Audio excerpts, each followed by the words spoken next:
Hello दोस्तों, youth competition times में आपका स्वागत करती हूँ।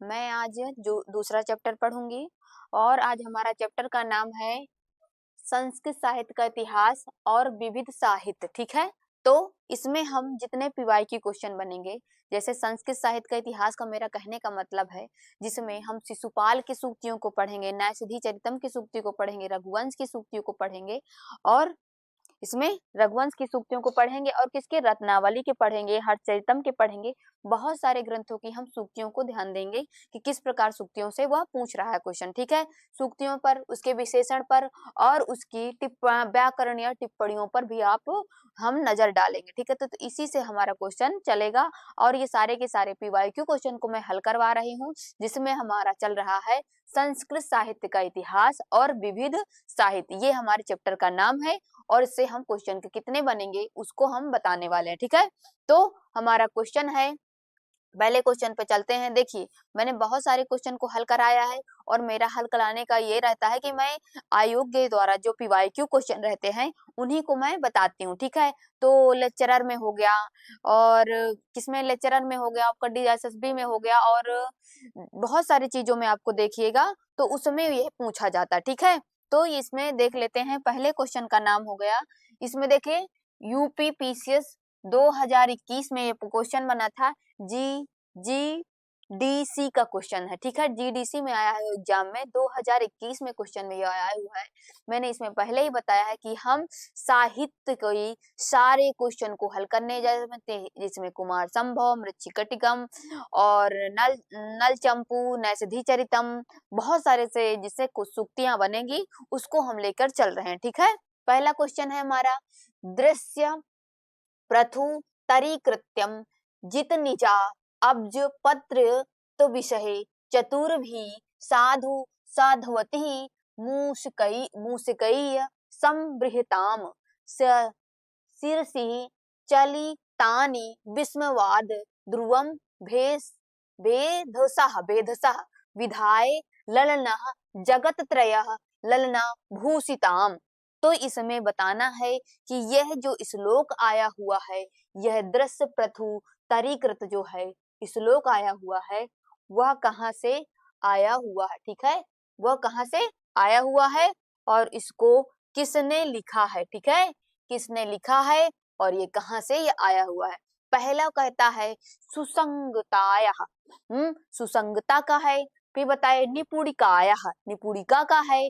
राज्ञः, राजा का है। विदूषकस्य, कि विदूषक का है। तो इसमें आप सभी को दिखाई दे रहा होगा कौन सा ऑप्शन इसमें आपका सही हो जाएगा। इसको बताते हुए आपको चलना है। ठीक है, इसको बताते हुए आपको चलना है। इसमें आप देख लीजिए, कह रहा है राग, इसमें इसमें ये होता है कि सागरिका, सागरिका को देखकर राजा कहता है, क्या कहता है, दृश्य प्रथु अर्थात तीनों लोकों के स्वामी, तीनों लोकों के स्वामी, तीनों लोकों के अलंकार्य, अलंकार्य तुल रमणी विस्मय ब्रह्मा ने इस निश्चय ही कमल पात्रों को जीतने वाले बहुत विशाल, मतलब बहुत ही विशाल नेत्रों, कमल को जीतने वाले, आनंद से सिर हिलाने वाले वाह वाह करने लगे। ठीक है, तो ये किसका कथन है, पहला ऑप्शन होगा, दूसरा ऑप्शन होगा, तीसरा होगा कि चौथा होगा, यही मेरा क्वेश्चन है। इसको मेरा ये बताने का यही मतलब है कि बताइए इन किन से यह आया हो। तो ये विदूषक से नहीं आया हुआ। ठीक है,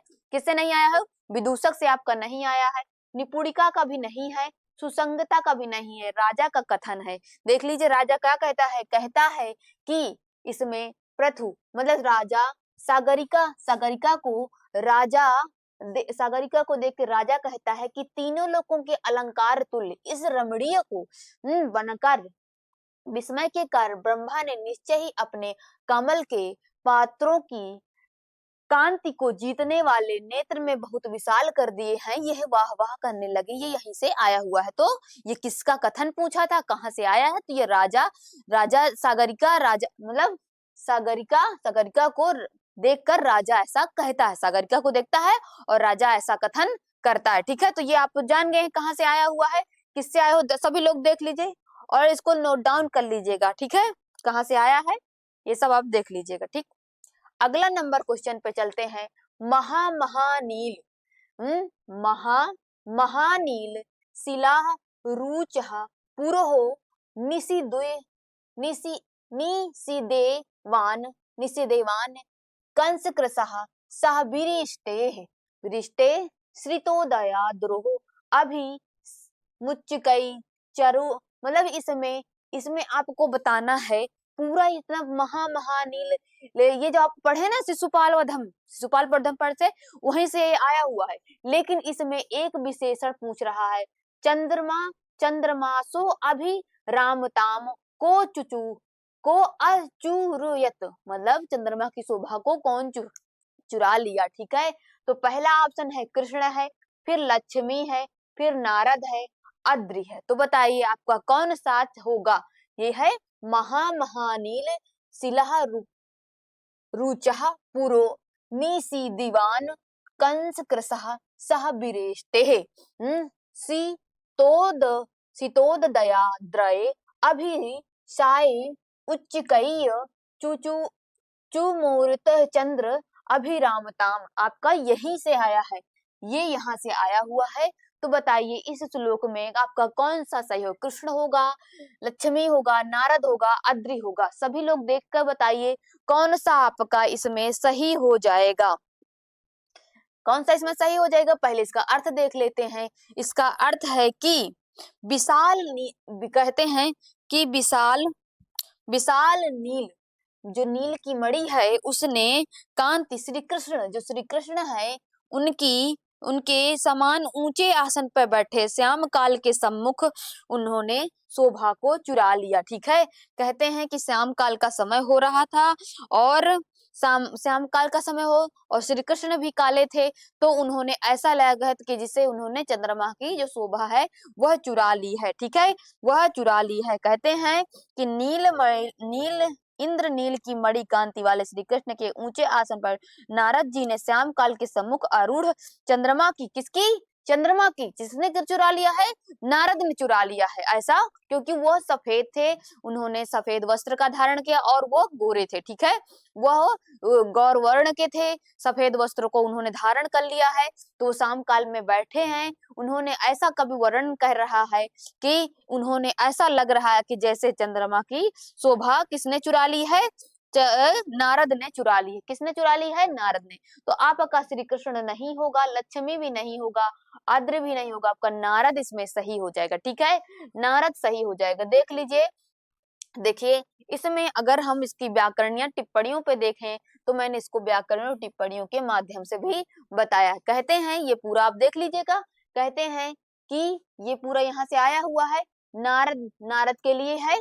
ठीक है, चंद्रमा अभिरामताम अचूर्यत जो शब्द आया हुआ है, चंद्रमा सो अभिरामताम अचूर्यत, इसमें आता है कि विशाल इंद्रनील मणि की कांति वाले श्री कृष्ण के सामने ऊंचे और आसन पर बैठे हुए नारद जी ने स्वयं काल में सम्मुख उदयचल पर आरूढ़ चंद्रमा की शोभा को चुरा लिया है। ये कहाँ से आया है, यह शिशुपाल, जब पढ़े शिशुपाल, ये क्या है,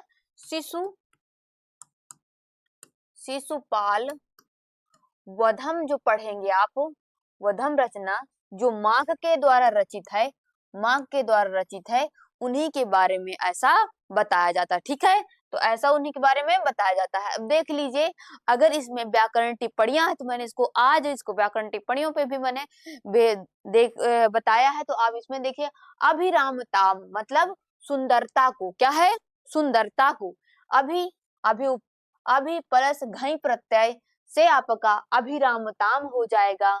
इसमें आप इसकी व्याकरण टिप्पणियों पर भी आप नजर देख लीजिए। आप इसमें कौन सा अलंकार है, आप देख लीजिए, उपमा अलंकार, क्योंकि तुलना की जा रही है। किससे तुलना की जा रही है, इंद्रनील मणि मतलब श्री कृष्ण के शरीर की तुलना इंद्रनील मणि से करने के कारण उपमा अलंकार तथा नारद मतलब जो, और यहाँ पर निदर्शना अलंकार का प्रयोग किया। इसमें उपमा निदर्शना अलंकार का अंगी भाव से होकर संकर अलंकार हो जाता है। ठीक है, क्या संकर अलंकार हो जाता है। ये सब आप ध्यान रखिएगा, ये सब इससे पूछा जाएगा। कभी अभिरामताम अचूर्यत मतलब इसमें पूछ लिया, अभिरामताम जो शब्द आया है उसमें आप व्याकरण टिप्पणियां बताइए, तो उसमें ये भी आपको पूछ सकता है। ठीक है, तो इन सबको आप ध्यान रखिएगा, इसीलिए मैं सबको विस्तार से बताते हुए आपको चलती हूँ। ठीक है, अब देखते हैं, कह रहा है शिशुपाल वधम। शिशुपाल वधम महाकाव्य नारद कस्य संदेश वासुदेवम अनीतवान। अनीतवान मतलब शिशुपाल, शिशुपाल वधम महाकाव्य नारदः कस्य संदेश वासुदेव अनीतवान। ठीक है, अनीतवान कहते हैं विष्णु इंद्रस्य बृहस्पते कामदेवः। तो आप बताइए इसमें कौन सा ऑप्शन आपका सही हो जाएगा? आपका विष्णु होगा, इंद्र होगा, कि बृहस्पति होगा, कि कामदेव होगा? इसमें सभी लोग बताइए आपका क्या सही हो जाएगा, क्या सही हो जाएगा, इसमें आपको बताना है।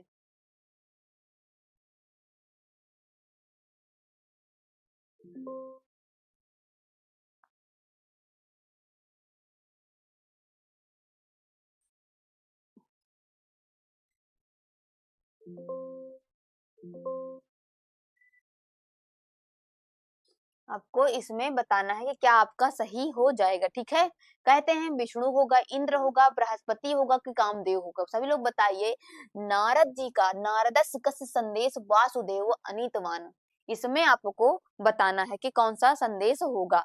कहते हैं किसके लिए वो संदेश, किस मतलब नारद जी आते हैं, शिशुपाल वधम आप पढ़े हैं, माँ की रचना है, तो उसमें नारद जी आसमान से उतर रहे हैं। ठीक है, तो नारद जी आसमान से उतर रहे हैं, तो वो किससे मिलने आ रहे हैं? वासुदेव से मिलने आ रहे हैं, श्री कृष्ण से मिलने आ रहे हैं, ये तो मैंने बताया। ठीक है, जिसमें वो बताया जाता है कि उनका पर्पज क्या रहता है, मतलब किस लिए आ रहे हैं, कोई तो उद्देश्य होगा, कोई तो प्रयोजन होगा, तभी तो वो आसमान से उतरकर यहाँ पृथ्वी में, जहाँ पर श्री वासुदेव श्री कृष्ण ने जन्म लिया है, वहां पे उनका अवतार है, तो उनसे मिलने के लिए वो उतनी दूर से आ रहे हैं। तो ये किसका संदेश लेके आ रहे हैं? जैसे आप मृच्छकटिकम, आपने मृच्छ उसमें क्या कहते हैं, क्या है, आप मेघदूत पढ़ते हैं। ठीक है, तो उसमें आपका संदेश के बारे में बताया जाता है कि मेघ के लिए संदेश कहा जाता है। लेकिन जब आप शिशुपाल वधम पढ़ते हैं, तो उसमें भी आपका से किससे किया जाता है, वो आपका संदेश से ही स्टार्ट किया जाता था कि ये नारद जी भी संदेश लेकर उसमें आते हैं। ठीक है, तो आपका कौन सा हो जाएगा? विष्णु का संदेश लेके आएंगे? नहीं, विष्णु का संदेश लेकर वो नहीं आते हैं, बृहस्पति का भी नहीं आते, कामदेव का भी नहीं आते, इंद्र का संदेश लेकर, किसका संदेश लेकर? इंद्र का संदेश लेकर वह आते हैं। कहते हैं कि इंद्र का संदेश वो उन्होंने ले लिया, उसी के द्वारा वह आते हैं। ठीक है, इंद्र का संदेश लेके आते हैं। कहते हैं कि शिशुपाल महाकाव्य किसका है? माँ के द्वारा रचित है, और वो संदेश लेकर किसका आते हैं? नारद जी इंद्र का संदेश लेकर आते हैं वासुदेव के पास। कहते हैं कि आपने ये कहाँ से है? इसका नारद जी से आपका सही हो जाएगा। और ये शिशुपाल जो शिशुपाल महाकाव्य है, वो किसके अंतर्गत आता है? तो यह बृहत्त्रयी के अंतर्गत आता है। बृहत्त्रयी में आप देख लीजिए कि सुन शब्द ले लेंगे तो आपका किरातार्जुनीयम हो जाएगा, और शिशुपाल हो जाएगा, और नैषधि चरितम हो जाएगा। किरातार्जुनीयम में आप देख लीजिए, इसमें कितने सर्ग हैं? 18 सर्ग हैं। माघ में, जैसे माघ ने शिशुपाल लिखा है ना, उसमें 20 सर्ग हैं, और नैषधि चरितम में 22 सर्ग हैं। ठीक है, इसका इसमें प्रयोग होता है। ये भी याद रखने वाली बात है कि श्री से स्टार्ट होता है, श्री से वह करते हैं, और लक्ष्मी से अंत करते हैं। ठीक है, लक्ष्मी से उनका अंत होता है। तो ये भी मंगलाचरण है। इसका मंगलाचरण किस प्रकार का है? तो वस्तु निर्देशात्मक मंगलाचरण से किया गया है। ठीक है, इसमें वस्तु निर्देशात्मक मंगलाचरण इसमें प्रयोग किया जाता है। वह नारद जी इंद्र का संदेश लेकर आते हैं कि ऐसा ऐसा वह शिशुपाल ऐसा प्रताड़ित कर रहा है, तो आप उनको, मतलब उन जो वो सभी लोगों को प्रताड़ित कर रहा है, इंद्र को भी प्रताड़ित कर रहा है, सभी लोगों को, जनों को प्रताड़ित कर रहा है, तो आपने हे वासुदेव, आपने जन्म लिया है, तो आप इसको सही से आप इसका निवारण कर दीजिए। रघुवंश महाकाव्य, अगर चौथा नंबर है, चौथा प्रश्न है, कहते हैं रघुवंश महाकाव्य वर्णित देवदारु केन पुत्री कृतः। अब बताना है कि रघुवंश महाकाव्य किसका है? तो ये रघुवंश महाकाव्य आप देख लीजिए, कालिदास की रचना है। किसकी रचना है? कालिदास की रचना है रघुवंश महाकाव्य। ये भी हो जाएगा। और इसमें कह रहा है कि देवदारू जो देवदारू एक वृक्ष है, ठीक है, देवदारू एक पेड़ है, ठीक है, पेड़ या वृक्ष है, उसको किसने मतलब पुत्रीकृता मतलब किसने पाला था, ये मतलब पुत्रीकृता किसका है, तो पार्वती है, इंद्र है, दिलीपेन है, ब्रस ब्रज ब्रसभ ध्वजेन है, वृषभ ध्वजेन करके एक शब्द आया है। तो आप बताइए कौन सा ऑप्शन इसमें सही हो जाएगा। कहा जाता है कि रघुवंश महाकाव्य में एक वो अपने पुत्र के रूप में उसका मतलब कि रघुवंश महाकाव्य में ऐसा वर्णन है कि एक पेड़ रहता है, उसको एक पालती हैं, ठीक है, क्या पालती हैं, पेड़ को वो पालती हैं। कहते हैं देवदारू एक पेड़ है, मैंने पहले ही बताया देवदारू क्या है, यह एक वृक्ष है, क्या है, यह एक वृक्ष है। देवदारू क्या नाम है, एक वृक्ष का नाम है, ठीक है। उन्होंने पालन करने वाली देवदारू को मैंने पार्वती जी ने उसे पालन करने वाली, पार्वती जी ने उसको पाला था, ठीक है। और उसके बाद पिता शिव कहते हैं, तो यहाँ पर ये किसके लिए आया है, यह आपका बताना है। तो पार्वती नहीं होगा, न इंद्र होगा, न दिलीप होगा, आपका ये हो जाएगा वृषभ वृषभ ध्वजेन आपका सही हो जाएगा, ठीक है, वृषभ ध्वजेन आपका इसमें सही हो जाएगा। मैं इसको पूरा वर्णन बता देती हूँ कैसे होता है, इसको देख लीजिए। रघुवंश महाकाव्य में देवदारू मतलब कि रघुवंश का महाकाव्य में मैंने पहले बताया है कि ये एक वृक्ष है, ठीक है, आपको एक वृक्ष के रूप में देख लीजिएगा कि वृषभ ध्वजेन है, कि रघुवंश महाकाव्य में वर्णित देवदारू वृक्ष वृषभ ध्वजेन भगवान शिव का पुत्र है। वृषभ ध्वजेन एक वृक्ष है जो भगवान शिव माने पार्वती उसको पालती है और वो शिव भगवान का पुत्र है। जैसे भाई पार्वती और शंकर जी का विवाह हो चुका है, पति पत्नी है, तो जो वही पाले वो पार्वती अगर उसको पुत्र मानती हैं तो उसके पिता तो शंकर भगवान तो हो ही जाएंगे ना। तो उसमें बताया जाता है ये रघुवंश महाकाव्य है, ठीक है, ये रघुवंश महाकाव्य है। कितने सर्ग हैं, 19 सर्ग हैं। कितने सर्ग हैं, 19 सर्ग। रघुवंश महाकाव्य में कितने सर्ग हैं, 19 सर्ग हैं। इसमें 31 राजाओं का वर्णन मिलता है। कितने राजाओं का वर्णन मिलता है, 31 राजाओं का वर्णन मिलता है। और यह रघुवंश एक महाकाव्य है, ठीक है, यह महाकाव्य के रूप में वर्ण किया। राजा दिलीप रहते हैं, वह मनु के इच्छाक वंश से प्रारंभ करते हैं और अग्निवर्ण के राजा माने 31 राजाओं का वर्णन वो उसमें कर देते हैं, ठीक है। तो ये आप ध्यान रखिएगा। फिर अगला आता है आपका हितोपदेश। हितोपदेश एक रचना है, किसके लेखक कौन है, अब अभी बात बताऊंगी, पहले आप प्रश्न देख लेते हैं। हितोपदेश पहला है, वो कह रहा है 5वें नंबर का है, ये कह रहा है कि हितोपदेश व्याघ्र गर्धव कथा विद्यते। बताइए जो व्याघ्र और गधे मतलब व्याघ्र माने बाघ और गधा मतलब मूर्ख हो सकता है, गधा एक मतलब इसकी कथा है। तो आप बताइए ये किसके अंतर्गत आएगी, मतलब ये किसके अंतर्गत, मैंने इसमें ये बताना है कि किसके अंतर्गत आ रही है। तो विग्रह के अंतर्गत आती है, मित्रलाभ के अंतर्गत आती है, संधव के सुरहित भेद के अंतर्गत आती है। इसमें बताना है आपको यह किसके अंतर्गत आ रही है, ठीक है।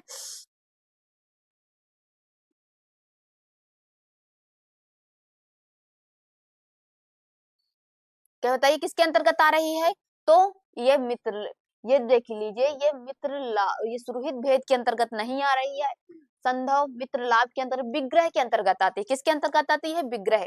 आप देख लीजिए इसमें विग्रह के अंतर्गत ये आता है। पहले देख लीजिए कि ये आपने आंसर देख लिया है। अब देख लीजिए ये जो हितोपदेश आपका है, ये जो आपके रचनाकार कौन है, इसको लिखा है नारायण पंडित ने इसको लिखा है। नारायण पंडित की रचना है। हितोपदेश किसकी रचना मानी जाती है, नारायण पंडित ने लिखा है। नारायण पंडित ने इसको लिखा है, इसके राइटर हैं नारायण पंडित, ठीक है। इसको अगर उन्होंने रचना के हितोपदेश को उन्होंने कितने भागों में बांटा है, ये भी जान लीजिए, 1 से लेके 5 भागों में उन्होंने बांटा है, ठीक है। 1 से लेके 5 भागों में उन्होंने बांटा है। पहला भाग का नाम ले लेते हैं। पहले एक भाग का नाम क्या है, प्रस्ताविका।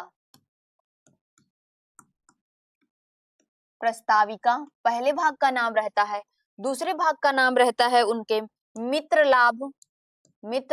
लाभ। फिर उनके तीसरे का नाम क्या रहता है, सुहृद भेद ये भी रहता है।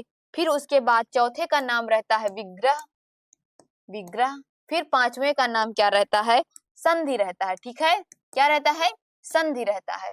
ये आप जान लीजिए, ये नारायण पंडित की रचना है। इसे 5 भागों में बांटते हैं नारायण पंडित, जिसमें छोटी छोटी कहानी के बारे में बताए। और वो व्याघ्र और गर्भक की कथा एक ऐसी कथा है जिसमें ये बताया जाता है कि एक वो रहता है, मतलब व्याघ्र मतलब होता है शेर रहता है, ठीक है। शेर क्या करता रहता है, वह शेर उसमें नदी के बहुत बूढ़ा हो चुका होता है, क्या रहता है, बहुत बूढ़ा हो जाता है, और वह नदी के माने किनारे पर बैठा रहता है, और उसके बीच में एक नदी रहती है जो बहुत दलदल से भरी हुई रहती है, किससे, दलदल से भरी हुई रहती है। और उस पे वह आता है और एक सभी लोगों को बताता है कि कहता है कि उसको, अब वो असमर्थ रहता है क्योंकि वो बूढ़ा रहता है, शिकार करने में असमर्थ रहता है, तो वो एक सोने का कंगन लिए रहता है, घास के मतलब घास से पा जाता है, सोने का कंगन लिए रहता है।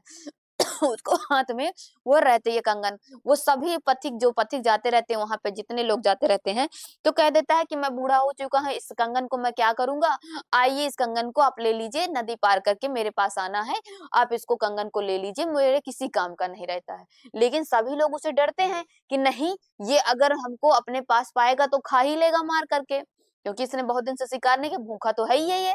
बहुत सारे लोग उसकी बातों पे नहीं आते हैं, लेकिन एक लालची पथिक रहता है, वो उसकी बातों में आ जाता है और वह चला जाता है, ठीक है। तो वह पहले कहते हैं कि आप नहा धो लीजिए, ये नदी आपकी है, ये नहा धो लीजिए, इसमें नदी में आपको नहाना धोना है, और यहाँ पार करके आ जाइए तो मुझसे ये कंगन ले लीजिए, बाघ ऐसा कहता है। तो पथिक क्या करता है, उसमें नदी में प्रवेश करता है, तो वो दलदल वाली नदी रहती है, तो उसमें वो फंस जाता है। जिससे वो फंस जाता है तो वो जाता है जो शेर रहता है उसके लिए बिल्कुल आसान हो जाता है उसके लिए, तो वो जाता है उसको मार के खा लेता है, ठीक है। तो यह कहा जाता है, इसको कहानी हमको यही सीख देती है कि अगर जो बुरा व्यक्ति है, ठीक है, वो कभी भी अच्छा नहीं हो सकता है। अगर जो बुराई कर रहा है बुरा होगा, तो कहीं ना कहीं भाई उसका स्वभाव ही है, उसका स्वभाव ही है उसके साथ बुरा करना, तो ठीक है। तो यह इसमें भी यही कथा है, तो ये विग्रह के अंतर्गत आती है, ठीक है, विग्रह के अंतर्गत ये कथा आती है। आप देख लीजिए, ये देख लीजिए, बताया है कि विग्रह के अंदर, इसमें प्रस्ताविका में देख लेते हैं। प्रस्ताविका में सुदर्शन राजा सुदर्शन का मूर्ख पुत्र रहता है, एक राजा सुदर्शन का मूर्ख पुत्र रहता है, उसके बारे में बताया जाता है। मित्र लाभ में कौ काक माने कौवा, कुर्म, मृग, चूहा की कथा रहती है। इसमें संगठन के बारे में बताया है कि अगर हम भले ही आप जैसे कौवे का कार क्या रहता है, जो मत्स्य जो इंसान मतलब जो जानवर मर जाते हैं उनका मांसधारी होता है ना, वो भक्षण करता रहता है। वो भी चूहा भी आपका, अगर चूहा और कौवे की मित्रता हो जाए तो भाई, अगर अभी हमने देखा अगर चूहा कहीं का टहल रहा था होता है, तो कौवा अगर पा जाता है तो उसको पकड़ के अपने चोंच से उसको मार के खा जाता है, ठीक है।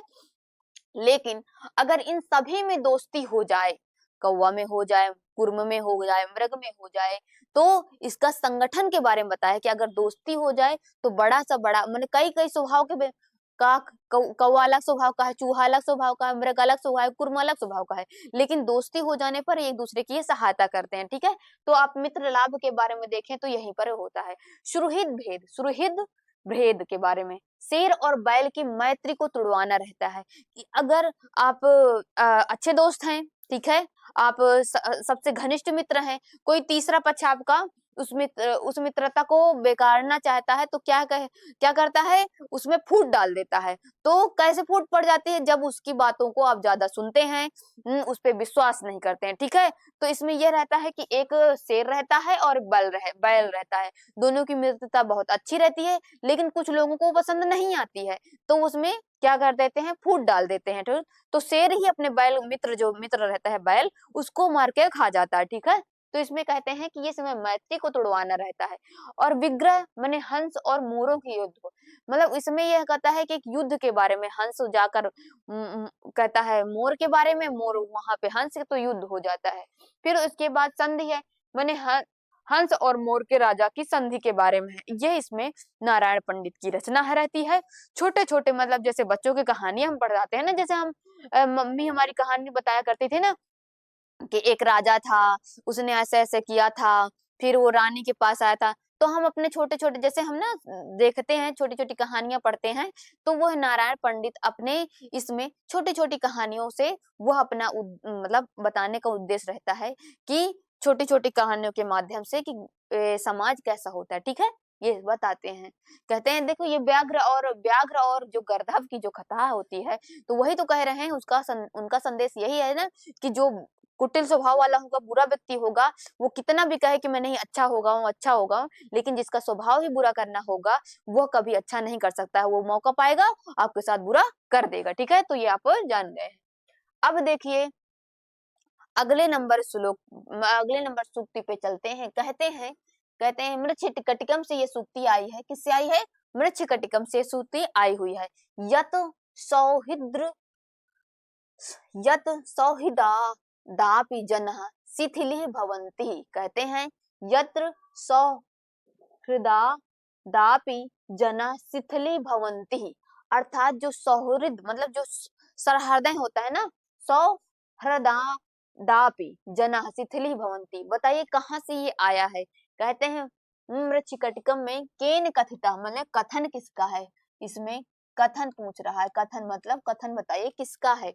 मथुरेण मथुरा का है कि सकार का है, सूत्रधार का है, चारुदत्त का है? अब सभी लोग बताइए कौन सा ऑप्शन इसमें सही हो जाएगा? मथुरा होगा, सूत्रधार होगा? बताइए सभी लोग बताइए कौन सा इसमें ऑप्शन आपका इसमें सही होगा?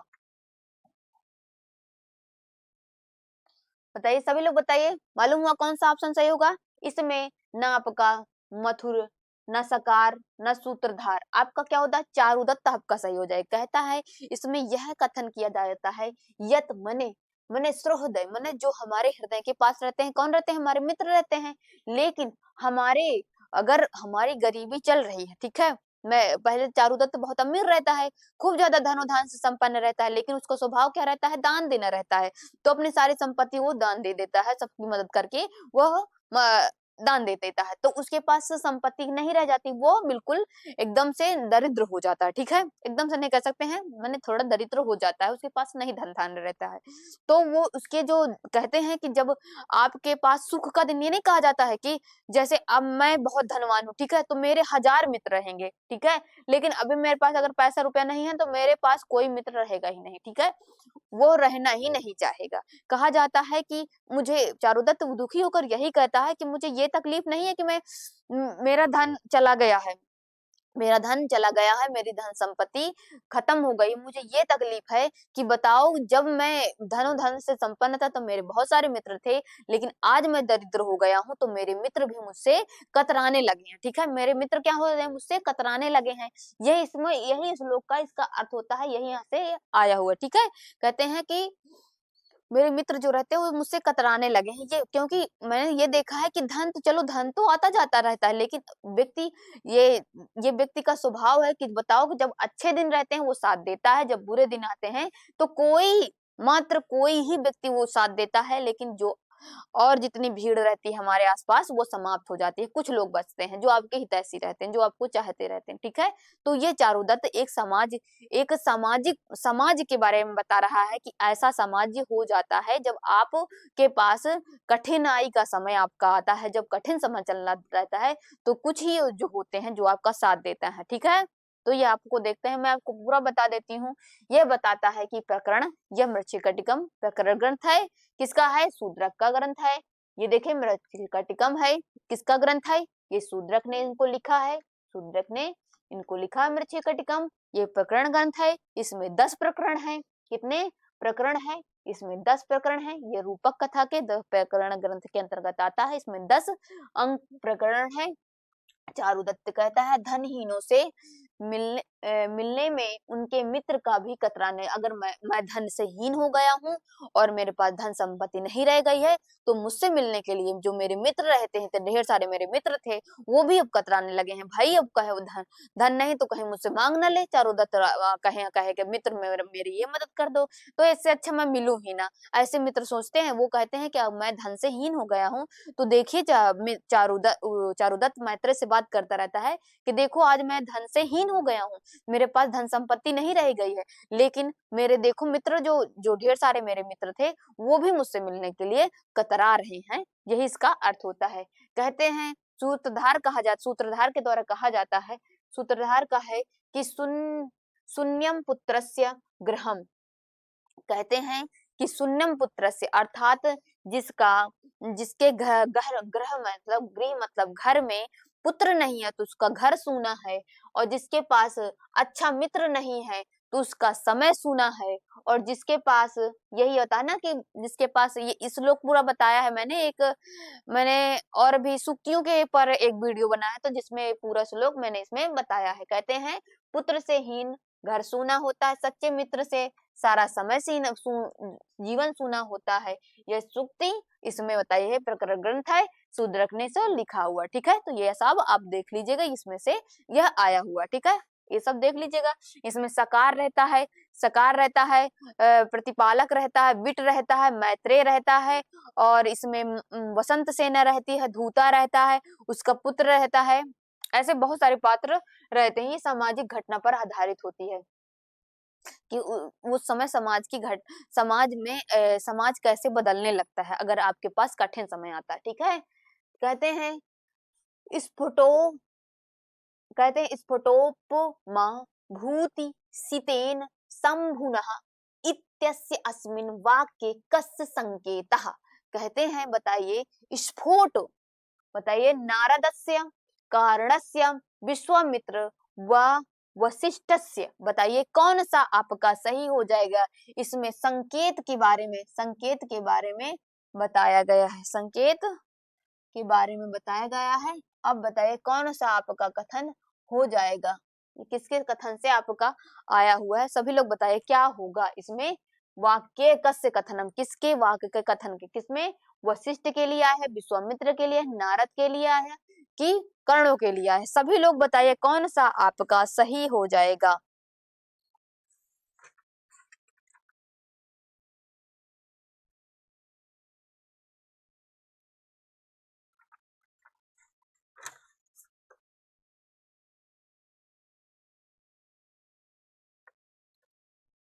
सभी लोगों को दिखाई दे रहा है, बताइए कौन सा आपका सही हो जाएगा।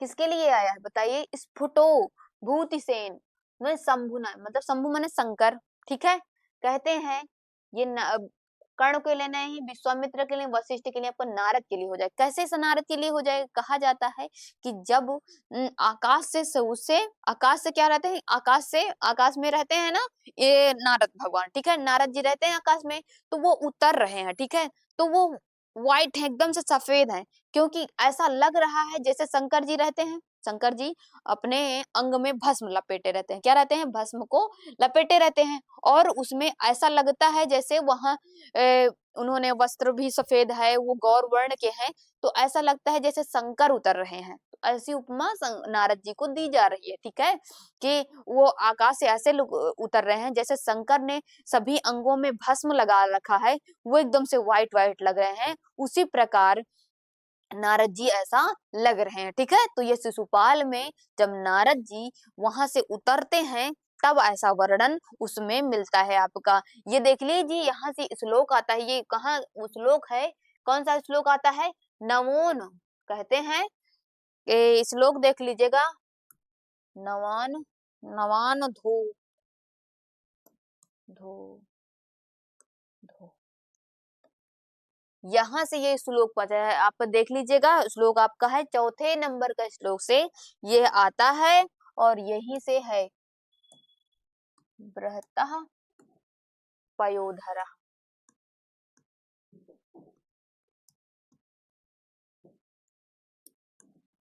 धरान से लेकर आपका देख लीजिए पूरा श्लोक यहाँ तक शंभुना में खत्म हो जाएगा। किसमें, शंभुना में खत्म होता है। तो ये कहाँ से आया है, चौथे, ये श्लोक चौथे श्लोक, ये श्लोक जो होता है चौथा नंबर का श्लोक है, कृष्ण नारद संभाषण से ये कृष्ण नारद संभाषण आता है, उससे यह पहला अंक जैसे हम पढ़ते हैं जिसमें नारद जी आकाश से उतरते हैं कि उन्हें विभिन्न प्रकार की उपमाएं दी जाती हैं, वो ऐसे लग रहे हैं, ऐसे लग रहे हैं, ऐसे लग रहे हैं, कई सारी की उपमाएं दी जाती हैं। तो ये आप देख लीजिए वो वहीं से आया, तो ये नारद जी के लिए संदेश दिया गया है। किसके लिए संदेश दिया है, नारद जी के लिए पूरा ये संदेश दिया गया है। तो यहाँ पर ये नारद जी आपका सही हो जाएगा। देख लीजिए, शिशुपाल में कहा जाता है, कहते हैं कि नारद जी, अर्थात बताया जाता है कि ना शरीर पर श्वेत भस्म लपेटे हुए शंकर जी के समान दिखाई पड़ रहे हैं, मतलब वो ऐसे दिखाई पड़ रहे हैं जैसे शंकर जी ने सफेद पूरे अंग में भस्म लपेट लिया है, उसी प्रकार नारद जी भी दिखाई दे रहे हैं। नारद जी भी शंकर के समान लग रहे हैं कि जैसे एकदम व्हाइट, एकदम सफेद, जैसे भस्म भी हो एकदम। आप शंकर भगवान की भस्म देखे हैं, सफेद होती है, ठीक है, सफेद होती है। भस्म का मतलब जो आप सभी लोग चढ़ाते हैं ना भस्म, वही। और उसी प्रकार नारद जी भी लग रहे हैं, ठीक है, कि एकदम सफेद लग रहे हैं। कहते हैं सफेद, यहाँ पर सफेद भस्म लपेटे हुए नारद जी का बोध हो रहा है, ठीक है, वह नारद जी का बोध हो रहा है। ये शिशुपाल है, शिशुपाल वधम महाकाव्य से आया है। माघ ने इसको रचा है, 20 सर्ग है। और ये किसके अंतर्गत आता है? शिशुपाल वधम। ये आपका आता है बृहत्त्रयी के अंतर्गत गणना की जाती है। यह एक महाकाव्य, ठीक है, महाकाव्य है। माघ के बारे में ऐसा है कि वो तीनों गण से, तीनों जो गुण होते हैं उससे युक्त हैं। जैसे कालिदास होते हैं, उपमा से युक्त हैं। भारवी जो हो गए हैं, अर्थगौरव से युक्त हैं। दंडिनः पद लालित से। लेकिन जो माघे जो होता है, माघ त्रयो गुणा, मतलब उपमा भी है, अर्थगौरव भी है, पद लालित भी है। इन तीनों गुण माघ में ही घटित होगा, ठीक है। तो यह श्लोक इसमें से आया हुआ है, यह कृष्ण नारद संभाषण से यह आता है।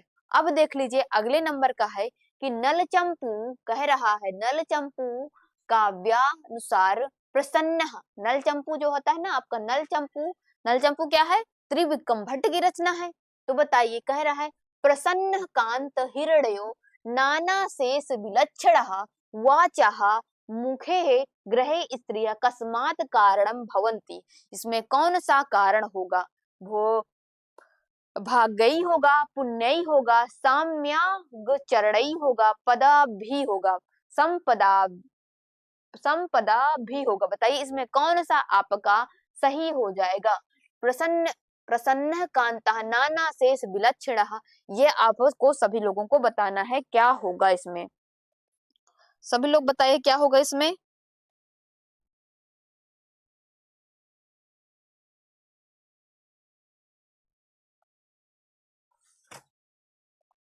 सभी लोग बताइए क्या होगा इसमें, बताइए सभी लोग बताइए क्या होगा।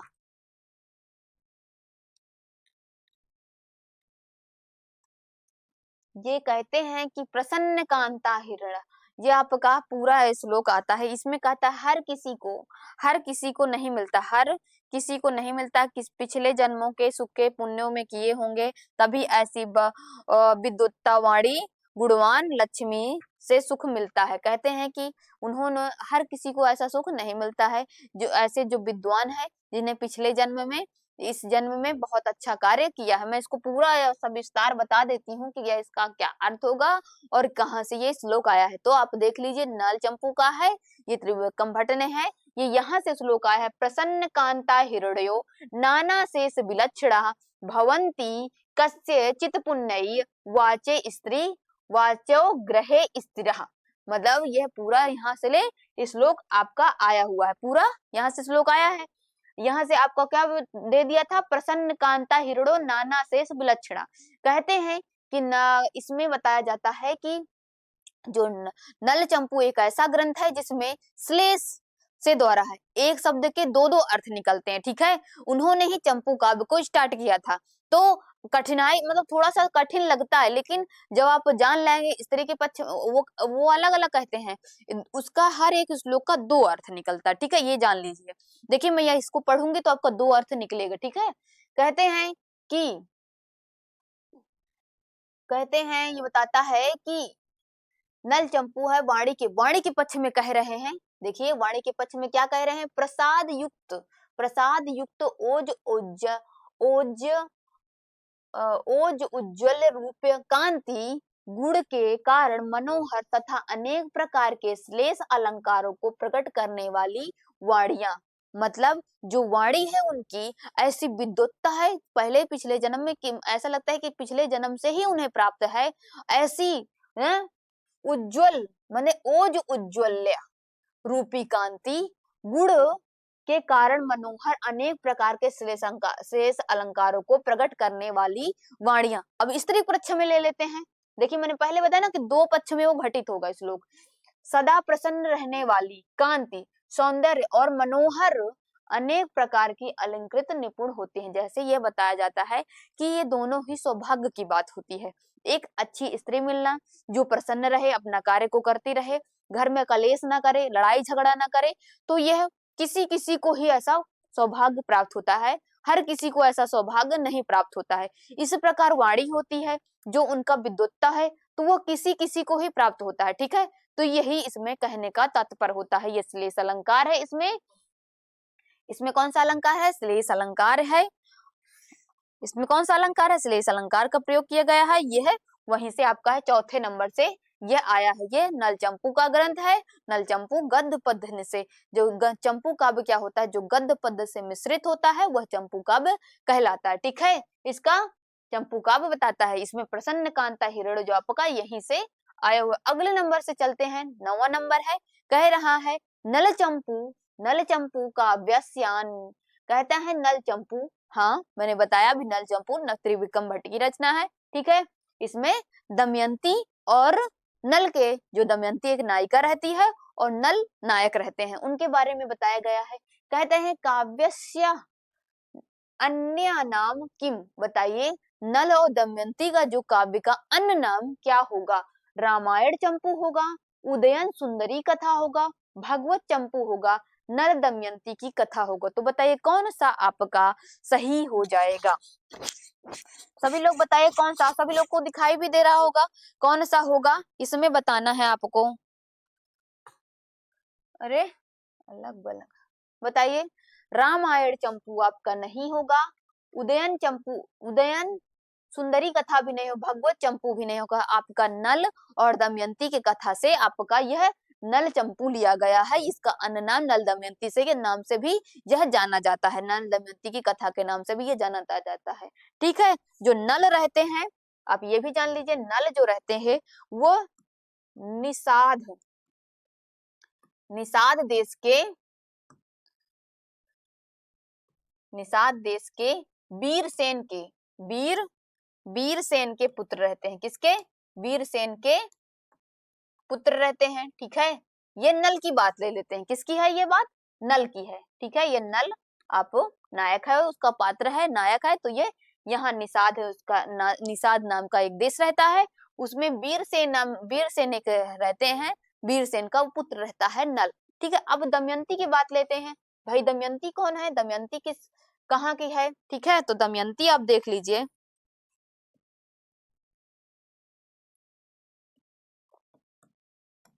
दमयंती, ठीक है, दमयंती आप देख लीजिए, ये कुंडिनपुर की है। कहाँ की है?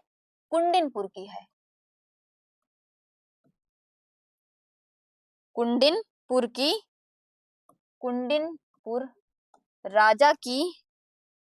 राजा भीष्म की पुत्री रहती है।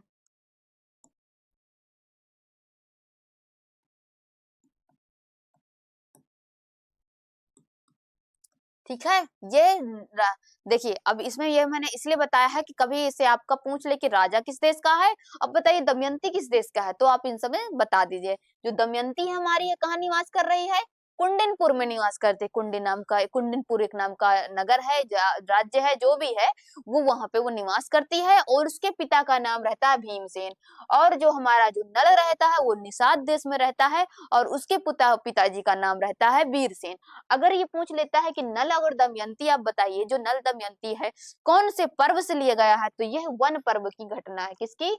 वन पर्व। जो आप पढ़ेंगे तो ये वन पर्व की ऐसी घटना आपको प्राप्त होगी। आपको थोड़ा सा इसमें परिचय मैं बता दी हूँ। अब देख लीजिए,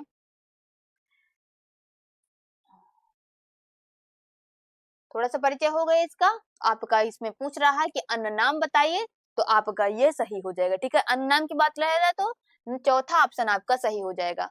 कहते हैं कि देखिए चंपू काव्य क्या होता है, साहित्य दर्पण में इसका लक्षण बताया गया है। साहित्य दर्पण में इसका लक्षण बताया गया है कि गद्य पद्यमयम काव्यम चंपू चंपूरित्या अभिधीयते। यह चंपू काव्य का लक्षण बताया गया है कि किस प्रकार का चंपू काव्य कहा जाता है। जो गद्य का पद्य से जो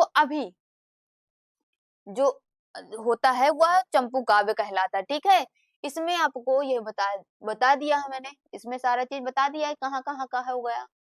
अब इसमें बताना है कि जैसे उसमें ऑप्शन और से दिए थे ना, जैसे इसमें दिया था ऑप्शन का था रामायण चंपू, ठीक है, रामायण चंपू नाम का एक ऑप्शन दिया था ना। तो आपको ये भी जानना है कि रामायण चंपू किसकी है, भोज की है, रामायण चंपू के भोजराज की है, भोजराज की है, ठीक है, किसकी है, भोजराज की है रामायण चंपू, आपका भोजराज हो जाएगा, भोजराज हो जाएगा। फिर उसके बाद आपका आता है सुंदरी कथा, आपका हो जाएगा सोढिल हो जाएगा, क्या हो जाएगा,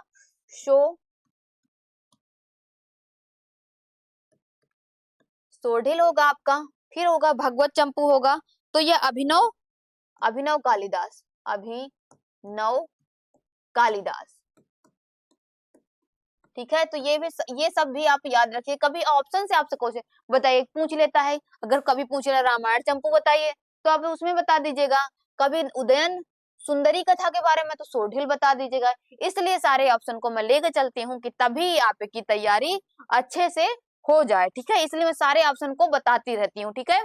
इसमें बताया है मैंने, देख लीजिए, रामायण चंपू भोजराज का है, और उसके बाद सुंदरी जो कथा होता है उदयन सुंदरी कथा सोढिल की हो जाएगी, और भगवत चंपू जो है अभिनव कालिदास का होगा, कालिदास का आपका सही हो जाएगा, ठीक है। तो ये सब आपको याद रखने की जरूरत है, इससे आप याद रखिएगा। अगले नंबर में चलते हैं, कहा जाता है ऋणाद्य, ऋणाद्य भी रघ, मतलब इसमें ऋणाद्य भी रघ घटनाएं, मतलब जो जो रणन रहता है ना उसको बजाते रहते हैं, ऋणाद भी घटनाएं नभस्वतः पृथग पृथग विभिन्न श्रुति मंडलैः शूरैः श्लोक कस्मिन् नभस्वतः इति पदस्य अर्थो। अब इसमें नभस्वतः जो शब्द आया है उसमें पद का अर्थ बताया जाता है, ऋणाद भी घटनाएं नभस्वतः जो आया है आकाश से है, पहला नंबर है, पूछ रहा है पहला ऑप्शन है आकाश है कि मेघ है कि सूर्य है कि वाणी है। आप सभी लोग बताइए कौन सा ऑप्शन इसमें सही हो जाएगा, सूर्य होगा, वायु होगा, मेघ होगा, आकाश होगा। सभी लोग इसको ऑप्शन को देखिए और बताइए कौन सा ऑप्शन आप में इसमें सही हो जाएगा। नभः स्वतः का अर्थ पूछ रहा है, तो बताइए क्या होगा, सूर्य नहीं होगा, मेघ भी आपका नहीं होगा, आकाश भी नहीं होगा, आपका क्या सही हो जाएगा, वायु। नभः स्वतः से आपका तात्पर्य होता है वायु, वायु मतलब हवा या पवन से बात की जात रही है। हवा लिख दीजिए, हवा, हवा हूँ हवा में बसंती हवा, ठीक है, हवा या कह सकते हैं पवन, ठीक है, पवन। ये आपका यहाँ से नभः स्वतः का मतलब होता है हवा या पवन। अब इसका व्याकरण टिप्पणियां देख लीजिए, व्याकरण टिप्पणियों में बता देती हूँ इसकी कैसी होगी। कहते हैं कि नभः, बार बार ये पूछ रहा है तो आपको इसकी व्याकरण टिप्पणियां आनी जरूरी है। वायु होता है, इसमें लिखते हैं नभः, नभः आश्रय,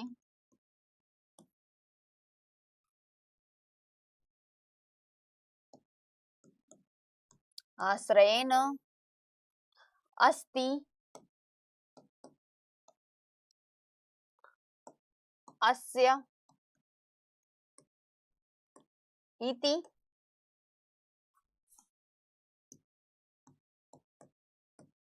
नभस्वान, ठीक है, नभस्वान यह इसका हो जाएगा।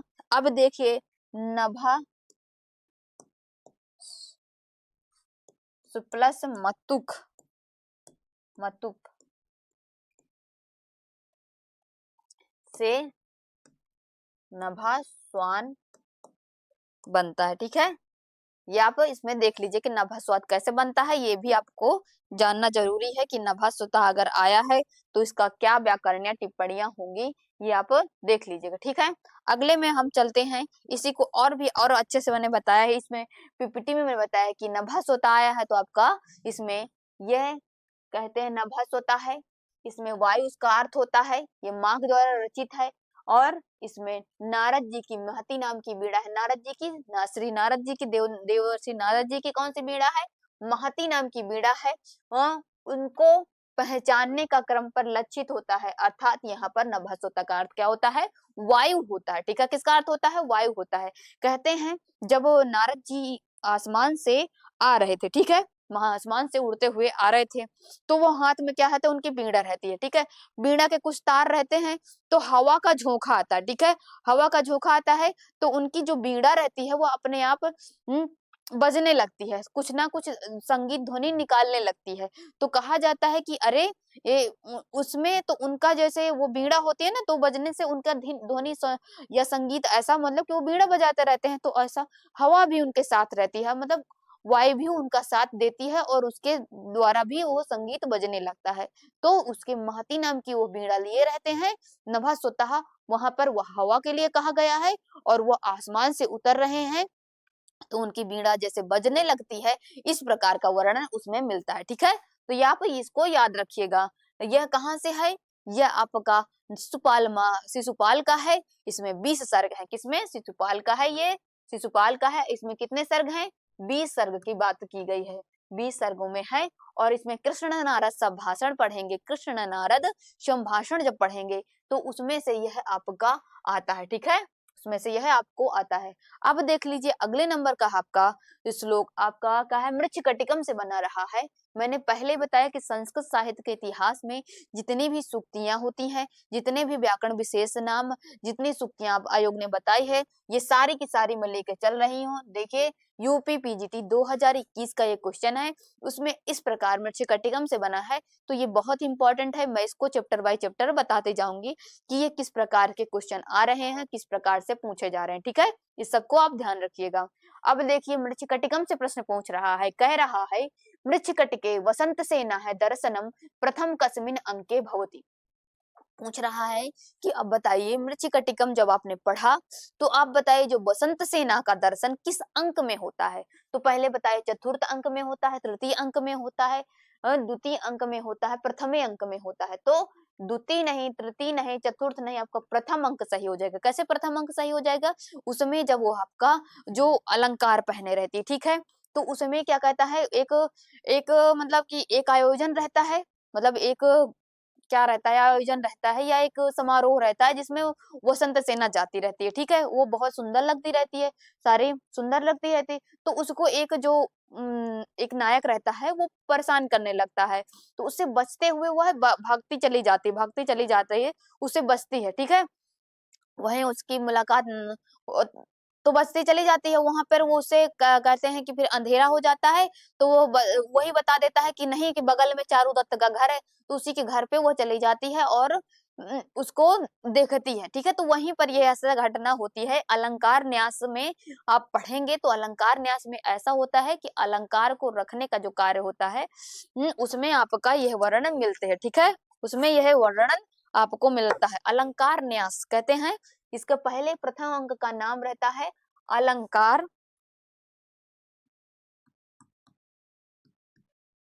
अलंकार न्यास करके उसके प्रथम अंक का नाम रहता है, क्या रहता है, अलंकार न्यास करके उसके प्रथम अंक का नाम रहता है, अलंकार न्यास करके एक प्रथम अंक का नाम रहता है, जिसमें वह अलंकार को रखने का कार्य करती है। रखने का कार्य करती है, मतलब अलंकार मतलब क्या होता है, गहने, गहने या ज्वेलरी इत्यादि। ज्वेलरी, जो ज्वेलरी अब इंग्लिश वाले में बोल जाता है ज्वेलरी होती है, मतलब ना वही होता है। और क्या, न्यास मतलब क्या होता है, न्यास माने धरोहर, धरोहर, या कह सकते हैं अमानत,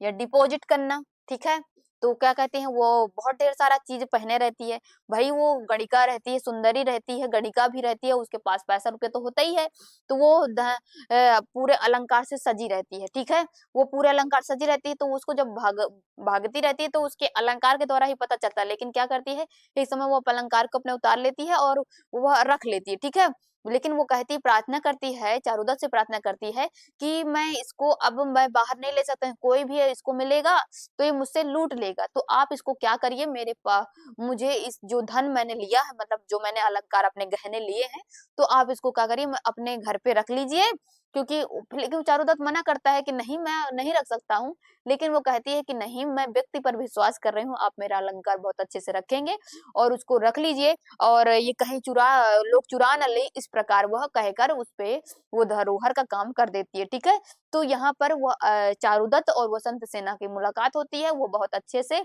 चारुदत्त से बात करती है, वह दोनों ही उसमें मतलब चारुदत्त को वसंत सेना आकृष्ट हो जाती है, वसंत सेना चारुदत्त पर आकृष्ट हो जाती है, इस प्रकार का वर्णन अलंकार न्यास में आपको मिलता है। ठीक है, तो आपको वह दर्शन की बात की है कि प्रथम दर्शन किस अंक में होता है, तो चारुदत्त ये प्रथम में होता है। ठीक है, प्रथम में होता है।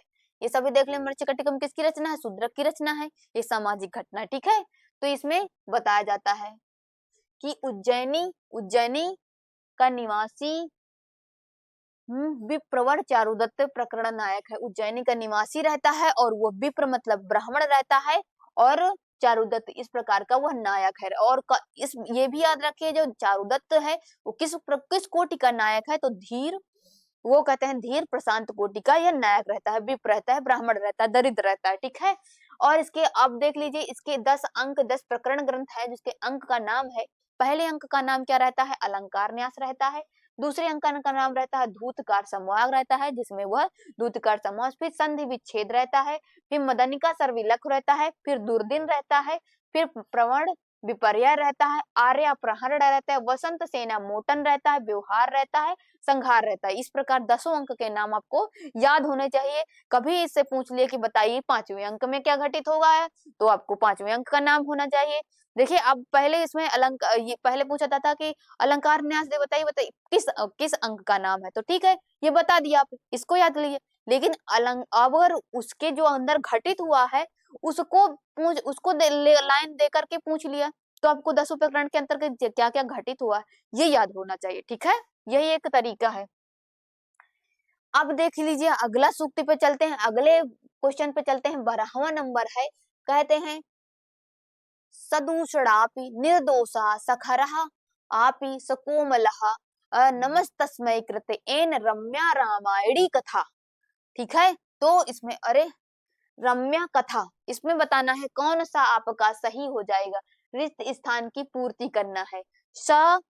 इसमें बताइए रामायणी होगा, कादम्बरी भरेंगे कि भगवती भरेंगे, सह सिका भरेंगे, बताइए, आप बताइए, सभी लोग बताइए क्या इसमें आपका किया जाएगा। ठीक है, सभी लोग बताइए कौन सा आपका इसमें किया जाएगा और क्या भरा जाएगा, सभी लोग बताइए।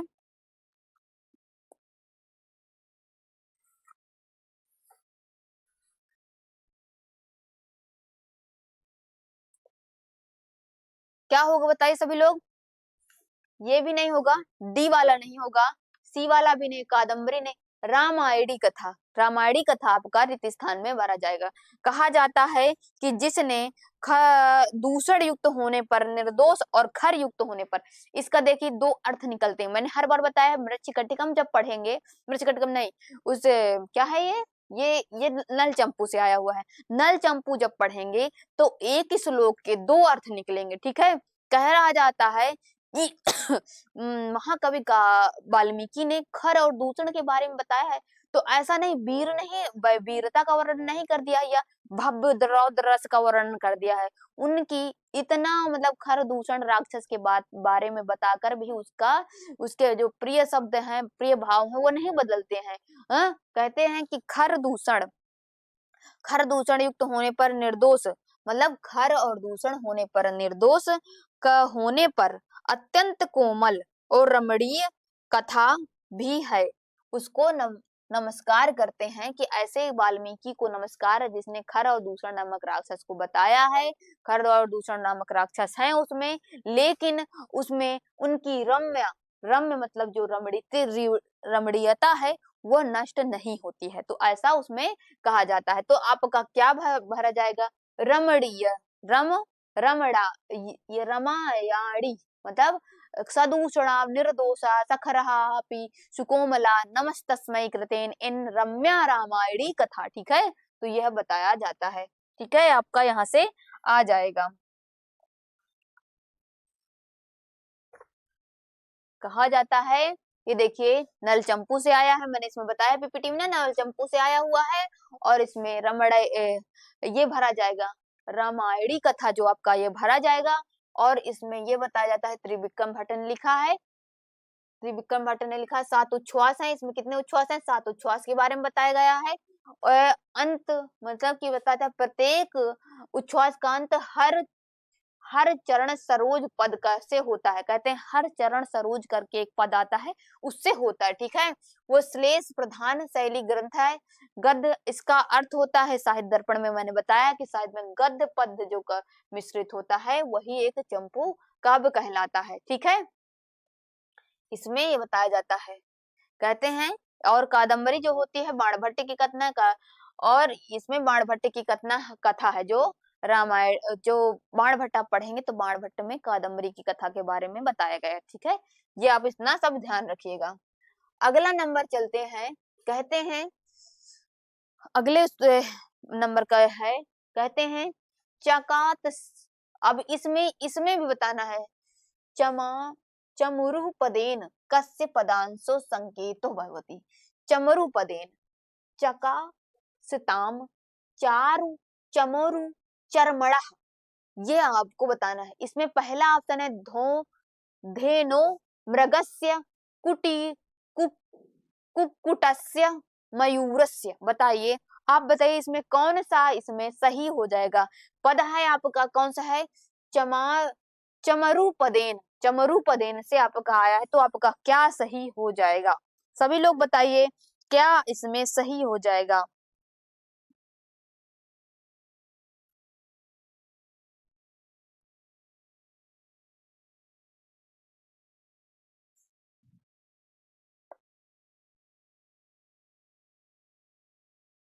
सभी लोगों को दिखाई दे रहा होगा, बताइए कौन सा आपका इसमें सही हो जाएगा?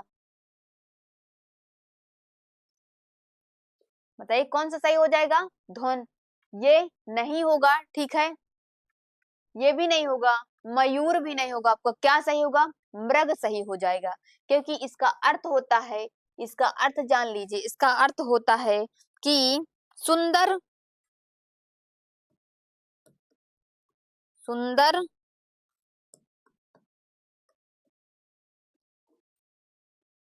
चित्र मृग चमड़े से।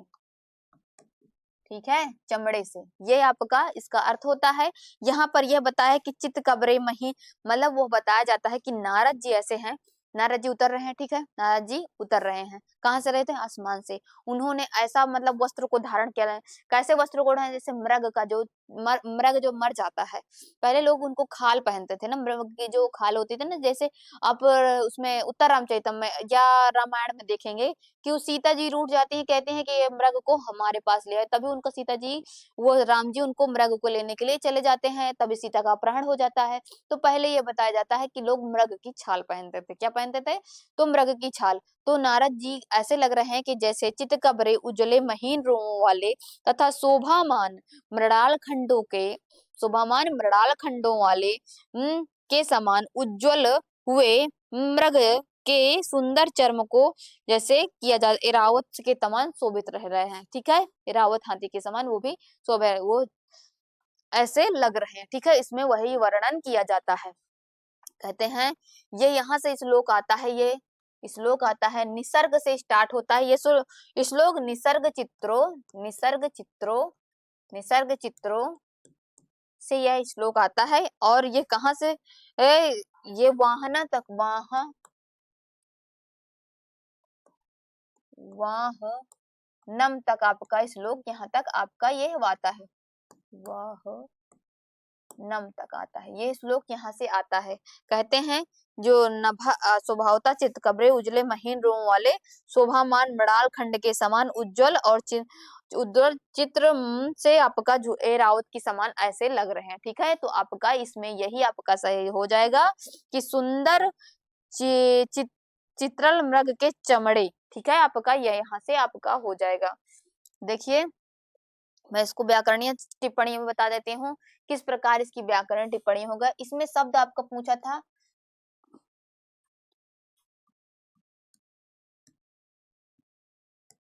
ये आपका शब्द पूछा था, ठीक है, ये आप शब्द कब पूछा था, इसमें मैंने बताया कि सुंदर चित्रल मृग के चमड़े, ठीक है, आपका ये पूछा गया था। तो यहाँ पर चमरो जो आता है, चमरो, चमरो चर्म में कौन से हो जाए, षष्ठी, षष्ठी तत्पुरुष समास हो जाए, कौन सा, तत्पुरुष समास हो जाएगा, कौन सा, तत्पुरुष समास हो जाएगा। चारु चा तत्, ठीक है, तो चमरू मर्ग में कौन सा, कर्मधारय समास हो जाएगा, कौन सा, कर्म धारय समास हो जाएगा, धारय समास, तेन, ठीक है, ये भी आपका यहाँ से इसमें सही हो जाएगा, ये आपका यहाँ से सही हो जाएगा। आपका ये शब्द पूछ रहा है और इसका व्याकरण टिप्पणी इस प्रकार बनेगा, तो आप ये व्याकरण टिप्पणियों भी ध्यान रखिएगा, ठीक है। तो ये कहाँ से आया है, इसमें आपका ये सही हो जाएगा, मृग के लिए आया है, किसके लिए आया है, ये मृग के लिए आया है कि उसके चितकबरे वस्त्र को देखकर आया है। कहा जाता है कि मृग के लिए कृष्ण और नारद के संभाषण में अवतरित चमरू जो शब्द आया है, मृग का संकेत मिलता है, इसमें यह बताया जाता है। और यह बताया जाता है कि इस ये शिशुपाल जो महाकाव्य है उसमें कुल कितने श्लोक हैं, तो 1065 श्लोक, 1650 श्लोक इसमें मिलते हैं। और इसमें पहला जो सर्ग होता है कृष्ण नारद संभाषण करके होता है, उसमें 75 श्लोक रहते हैं, 20 सर्ग रहते हैं, ठीक है, 20 सर्ग रहते हैं, और श्री से स्टार्ट होता है, और इसका श्री से ही, श्री शब्द से स्टार्ट होता है और श्री से ही अंत हो जाता है, ठीक है, श्री से स्टार्ट होगा, श्री से अंत हो जाएगा, ठीक है, ये यहाँ से इसमें कहा जाता है। उसमें मैंने श्री से स्टार्ट हो लक्ष्मी से अंत बोला था, नहीं, लेकिन श्री से ही स्टार्ट होता है। श्री शब्द कहने का तात्पर्य होता है वो मंगलवाचक ही होता है, कैसे वैदिक में कहा जाता है जो श्री शब्द से, जैसे श्री कहते हैं ना कि श्री मतलब क्या है, नमः श्री गणेशाय नमः, श्री गणेशाय नमः, तो श्री शब्द मंगल्य हो गया ना, उसको मैंने कोई भी कार्य अच्छा सा मेरा कार्य संपन्न हो जाए तो मैंने क्या मंगलाचरण का छोटा सा वाक्य में मंगल के कि श्री गणेशाय नमः। उसी प्रकार इन्होंने वस्तु मतलब कि वो जब कथा उनका प्रारंभ होती है तो वस्तु निर्देशात्मक मंगलाचरण से प्रारंभ होती है, लेकिन वो स्त्री से ही स्टार्ट करते हैं, वो श्री से स्टार्ट करते हैं और जानबूझकर लक्ष्मी मतलब कि श्री में ही उनका अंत हो जाता है, ठीक है, तो वह श्रेयांश भी कह सकते हैं। तो ऐसा उसमें है। शिशुपाल कहाँ कहा है, ये किसको पढ़ा रही थी मैं, वो आपका इसमें ये आपका शिशुपाल वधम से आपका यह पढ़ा रही थी, ठीक है, तो ये शिशुपाल से आपका ऐसा हो जाएगा। अब देख लीजिए क्या कहते हैं से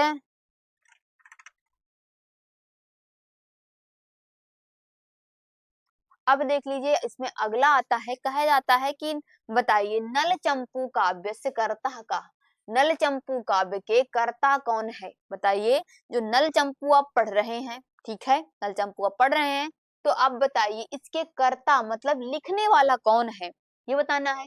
बाण भट्ट है कि आसाधर भट्ट है, त्रिविक्रम भट्ट है कि महिधर भट्ट है, बताइए सभी लोग बताइए आपका कौन सा इसमें ऑप्शन सही हो जाएगा, बताइए कौन सा ऑप्शन इसमें सही हो जाएगा, सभी लोग बताइए।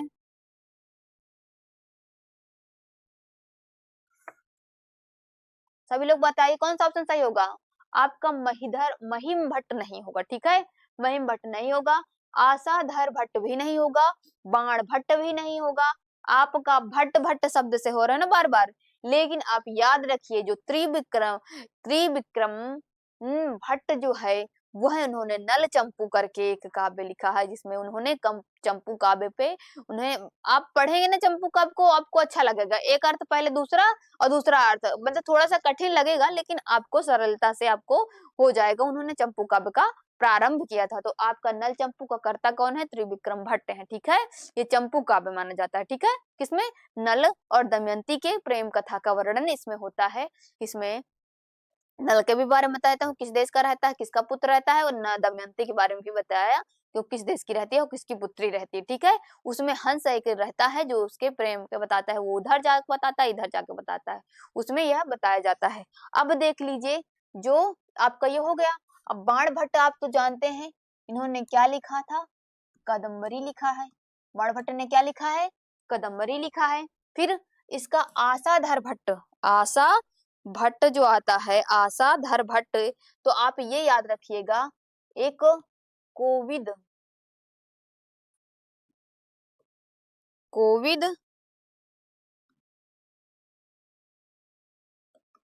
शब्दानु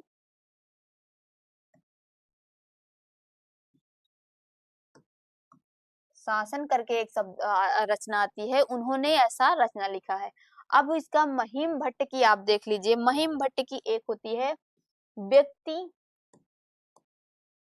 विवेक करके एक रचना आती है, ये महिम भट्ट की हो जाएगी। ठीक है, तो ये शब्द भी आप सब याद रखिएगा कि ये किसकी रचना है, कहाँ से आई हुई है, ये सारा का सारा आपको चीज को मालूम होना चाहिए। ठीक है, ये अब मैंने इसको बताया ना कि बाण भट्ट ने क्या लिखा है? कादम्बरी लिखा। आसाधर भट्ट ने क्या लिखा है? गोविंद शब्दानुशासन लिखा है। और महिम भट्ट ने व्यक्ति विवेक लिखा है। लेकिन इसमें पूछ रहा है कि नल चंपू आप पढ़ रहे हैं, तो उसके ग्रंथ के कर्ता का क्या नाम है? तो त्रिविक्रम भट्ट है। ठीक है, त्रिविक्रम भट्ट है। कहते हैं इसमें श्लेष अलंकार का प्रयोग बहुत अच्छे से वो करते हैं, श्लेष। और उसके बाद अगला नंबर आता है, कह देते हैं कि रिक्त स्थानस्य पूर्ति क्रियताम, इसमें पूछता है क्रमादुमुहु नारद इति बोधितः, इसमें बताइए क्या भरा जाएगा? यह भरा जाएगा, सह भरा जाएगा, नह भरा जाएगा, कह भरा जाएगा? तो आप बताइए, ये पहले जान लीजिए कहाँ से आया हुआ है, कहाँ से यह आया हुआ है। और इसका क्या सही हो जाएगा, ये आपको मालूम होना चाहिए। ठीक है, इसमें क्या भरा जाएगा? सभी लोग बताइए कौन सा आपका चीज होगा? सभी लोग दिखाई दे रहा होगा, बताइए कौन सा होगा? तो यह आपको श्लोक याद आ रहा है, शिशुपाल वधम का श्लोक है, जो आपका इसमें आपका आया। ये भी मैंने हिंट दे दिया, आप बताइए क्या हो जाएगा? कहा नहीं होगा, सह ना नहीं होगा, यह नहीं होगा, आपका सा सही हो जाएगा। कैसे सा हो जाएगा? सा अर्थात होता है जो सा जो आया है वह आया है। सा जो होता है ना सर्वनाम, जो सा आया है ये सर्वनाम है, सर्वनाम है। और कृष्ण के लिए आया है, किसके लिए आया है? ये कृष्ण के लिए आया हुआ है, कृष्ण के लिए, श्री कृष्ण के लिए आया हुआ है। जो सा जो होता है, जो सा जो होता है ना, सा जो होता है तत् पुलिंग का है, पुलिंग का, पुलिंग शब्द है, शब्द जो होता है ये पुलिंग का है, पुलिंग का है।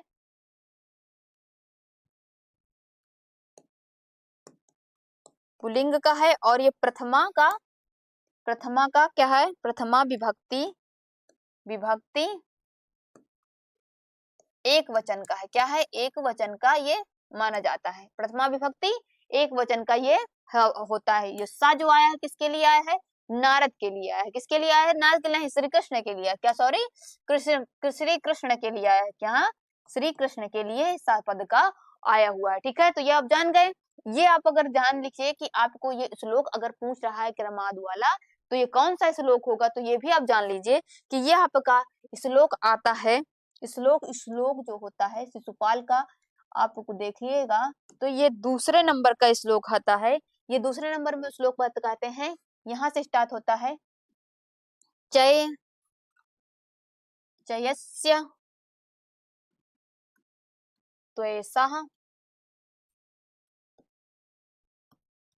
मित्य व धारिति, धारितम, धारितम, पूरा,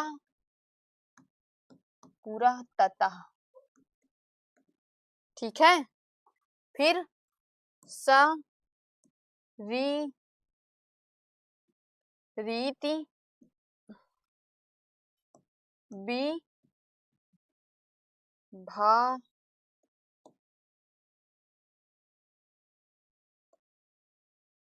विता कृताम, कृतम। ठीक है, फिर उसके बाद आता है विभु र विभक्तया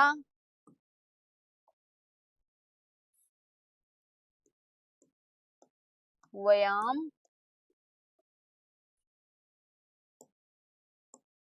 पुमा नीति, ठीक है, पुमानीति, क्रमादु,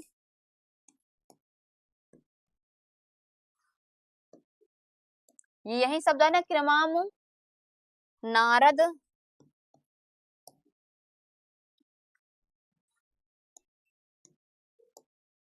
नारदम, इत्य, बोधि सह। तो आपका यहाँ से ये सा पद आया है, तो ये शब्द कहाँ से आया है, नारद के लिए आया है ये शब्द, श्री कृष्ण के लिए आया है शब्द, और ये यही का ये श्लोक है। ये शिशुपाल का आप दूसरे नंबर का श्लोक देखेंगे तो ये यही का पूरा ये लाइन उठा के दे दिया। तो ठीक है, इसमें रिक्त स्थान की पूर्ति करें, इसीलिए मैं बताती हूँ को आपको 2-4 बार आपको वाचन कर लेना चाहिए। तो आप वाचन करने से आपको पता चल जाएगा कि इस स्थान में ये शब्द का गायब हो रहा है, ठीक है, तो आप इसको आसानी से लगा देंगे, ठीक है। इससे अगर आप पढ़ेंगे, बार बार वाचन करेंगे, तो आपको उसमें तात्पर्य भी याद हो जाए कि सा शब्द किसके लिए कहा जाता है, क्रम शब्द किसके लिए कहा जाता है, यहाँ पर ये सब सभी इसमें ज्ञान हो जाएगा। इसमें यह बताया जाता है कि नारद जी ऐसे एक उन्होंने एक क्रम का वर्णन किया, एक लौकिक चीज का है। देखिए वह सब जैसे बताया जाता है कि जो सूर्य का प्रकाश ऐसे आ रहा है ना, तो उसी प्रकार नारद जी भी आसमान से ऐसे ऐसे क्रम क्रम करके वो उनका एरावत की तरह सफेद हाथी में है, गौरवर्ण के लग रहे हैं, बीड़ा नाम की वो घोषवती एक बीड़ा रहती है उसको लिए रहते हैं, मतलब ये घोषवती ने महती नाम की बीड़ा लिए रहते हैं, ये सारा का सारा इसमें क्रम करके बताया जाता है। तो ये सा शब्द आया है श्री कृष्ण के लिए आया, ठीक है, तो किसके लिए आया है, ये श्री कृष्ण के लिए आई हुई है शब्द। फिर यहाँ पर बताया जाता है ना, जबकि लोग यहाँ पर या इसका निश्चय नहीं कर पा रहे हैं, और उसका ऐसा ऐसे कहा जाता है कि उन्होंने श्री कृष्ण को भी उनको बता दिया कि वो भी ऐसे दर्शक के रूप में देख रहे हैं। श्री कृष्ण तो भगवान है, उन वो कुछ भी है, वो तो भगवान ही है, लेकिन उनको कवि ने माघ ने ऐसा किया है कि वो भी उस लौकिक जो चीज है नारद जी के उतरने को, वह भी आसमान में ऐसे टकटक लगाए देखते रहते हैं कि हाँ हाँ आ रहे हैं, कोई तो आ रहा है, अच्छा अच्छा ऐसा हुआ तो अच्छा गौरवर्ण की बीड़ा लिए हैं। तो धीरे धीरे धीरे धीरे उनको मालूम पड़ता है क्रम क्रम करके कि अरे नारद जी आ रहे हैं, ठीक है। तो यहाँ पर कोई देखे, जबकि लोग यहाँ क्या है, जबकि लोग यह क्या है इसका निश्चय नहीं कर पाए हैं, लेकिन जब वो लोग देखते हैं निश्चय नहीं कर पा रहे हैं कि अरे इतना सा, मतलब अब सूर्य भगवान हो गया, अगर नीचे एक मतलब सूर्य पुंज होता है, ठीक है, हमारा सूर्य भगवान ऊपर है, ठीक है, अगर उसमें से कोई अब मान लीजिए श्री कृष्ण भगवान है, अगर धरती पे उतरेंगे तो एक अलौकिक दृश्य होगा, उसी प्रकार नारद जी भी हैं, तो वो धरती पे आ रहे हैं, मतलब इस लौकिक जगत पे आ रहे हैं, तो एक अलौकिक चीज को लोग देखते हैं और उसको निश्चय नहीं कर पाते, अरे ये क्या हो रहा है, आसमान से क्या क्या ही आ जा रहा है, मतलब सफेद एकदम से दिखाई देता है, तो लोग निश्चय नहीं कर पाते हैं, और श्री कृष्ण भी निश्चय नहीं कर पा रहे हैं। कहा जाता है कि तभी तभी उस सर्वज्ञ भगवान के ने पहले तेज पुंज समझते हुए, सर्वज्ञ भगवान किसके लिए कहा है, श्री कृष्ण के लिए है, कि पहले तेज पुंज समझते हुए फिर आकृति जैसी देखने पर कोई देहधारी है, अरे फिर धीरे धीरे धीरे धीरे क्या हुआ, आकृति उसको स्पष्ट होती है, अरे कोई देहधारी है, ऐसा सोचते हुए निकट आने वाला वह निकट आ जाने पर पुरुष है, यह जानते हुए क्रम से यह नारद नारद है ऐसा जाना। और यह सपद किसके लिए है, नारद का बोध कराता है, किसका बोध करा रहा है, सपद जो आता है वह नारद का बोध करा रहा है, किसका बोध करा रहा है, सपद नारद का बोध करा रहा है, किसके लिए, यहाँ पर मैं श्री कृष्ण के लिए बताई हूँ, लेकिन यहाँ पर सपद किसके लिए आया है, नारद के लिए आया, ठीक है, तो ये नारद के लिए बोध करा, जो सपद होता है किसका बोध करा रहा है, नारद जी का बोध करा रहा है, ठीक है, वो नारद जी का बोध करा रहा है। अब अगले नंबर पे चलते हैं, अगला नंबर सूक्ति क्या कहती है, भवाच्छिद्य भवच्छिदस्य त्र्यंबक पदंक साव पांचवः, इसमें बताता है भवच्छिद त्रयंबक पद पांचवः इति पदे कस्य जय जयकारः। बताइए, जो बताइए इंद्र का करते हैं, इंद्रस्य इंद्र देवस्य अग्निदेवस्य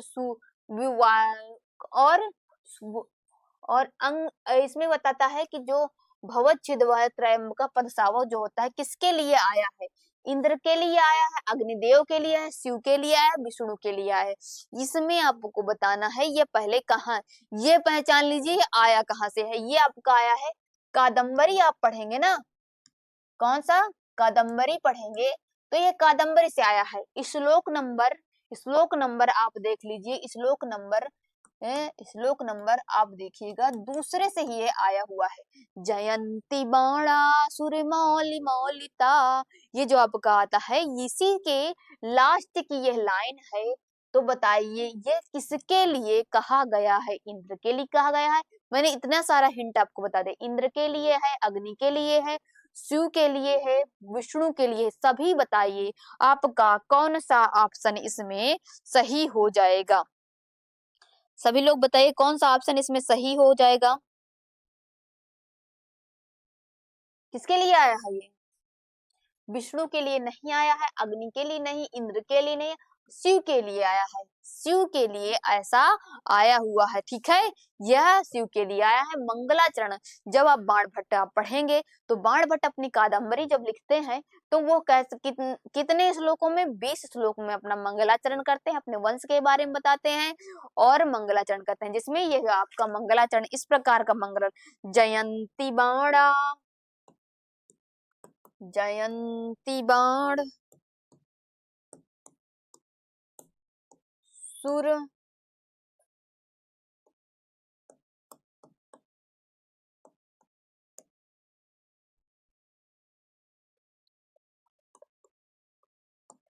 मौलिता, दशस्य चूड़ा,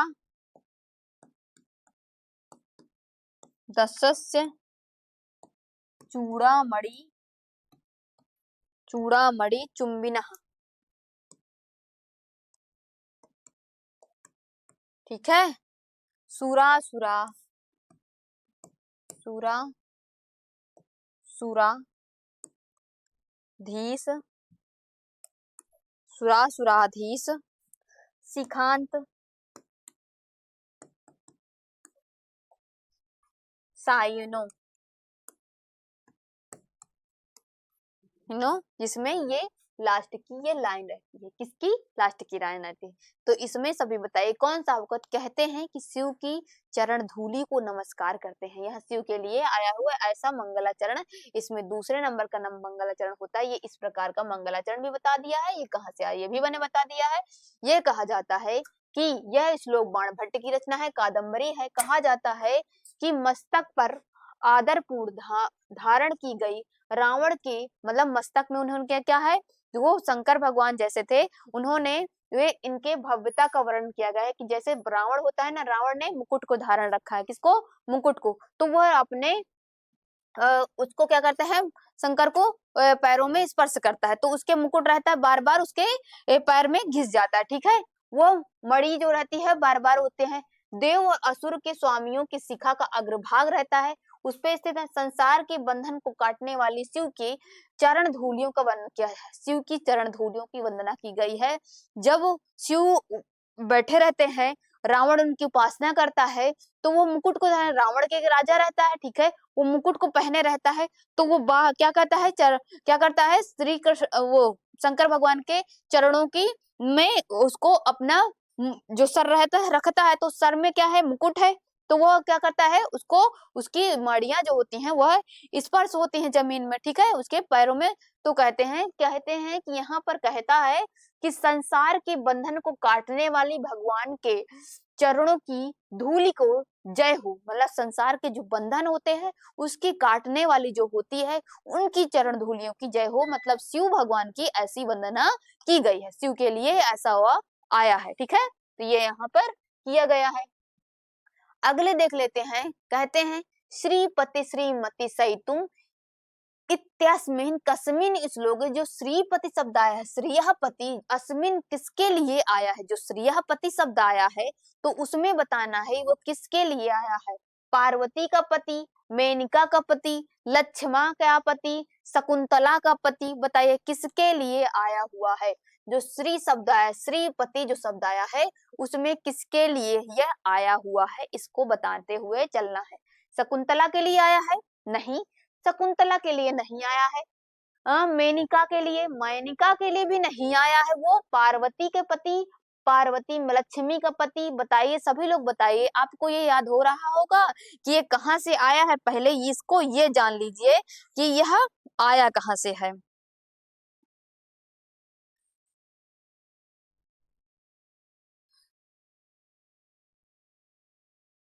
पहले आप इसका मंगलाचरण, जैसे शिशुपाल है, कहाँ से आया है, शिशुपाल, शिशुपाल वधम से ये आया है, ठीक है। ये पहले अब माघ की ये रचना है, किसकी, माघ की ये रचना है, वहीं का ये मंगलाचरण है, ठीक है। तो आप मंगलाचरण पढ़ेंगे तो श्रीपति श्री, जो आपका आता है ना, श्रीपति श्री कुरुणाम अधिपस्य पालिनी प्रजा सुवृत्तिम, ये आता है ना मंगलाचरण, उसका आता है।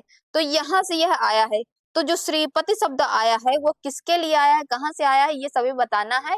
तो ये कहता है, ये आपका पार्वती से नहीं आकर लक्ष्मी के पति से आ जाएगा। किसके पति से आ जाएगा, लक्ष्मी के पति से यह आ जाएगा। किसके लिए आ जाएगा, ये लक्ष्मी के पति से यह आ जाएगा, ठीक है। किसका पति, लक्ष्मी का पति, लक्ष्मी का कह सकते हैं सेवक, लक्ष्मी का, इसका अर्थ होता है लक्ष्मी का स्वामी,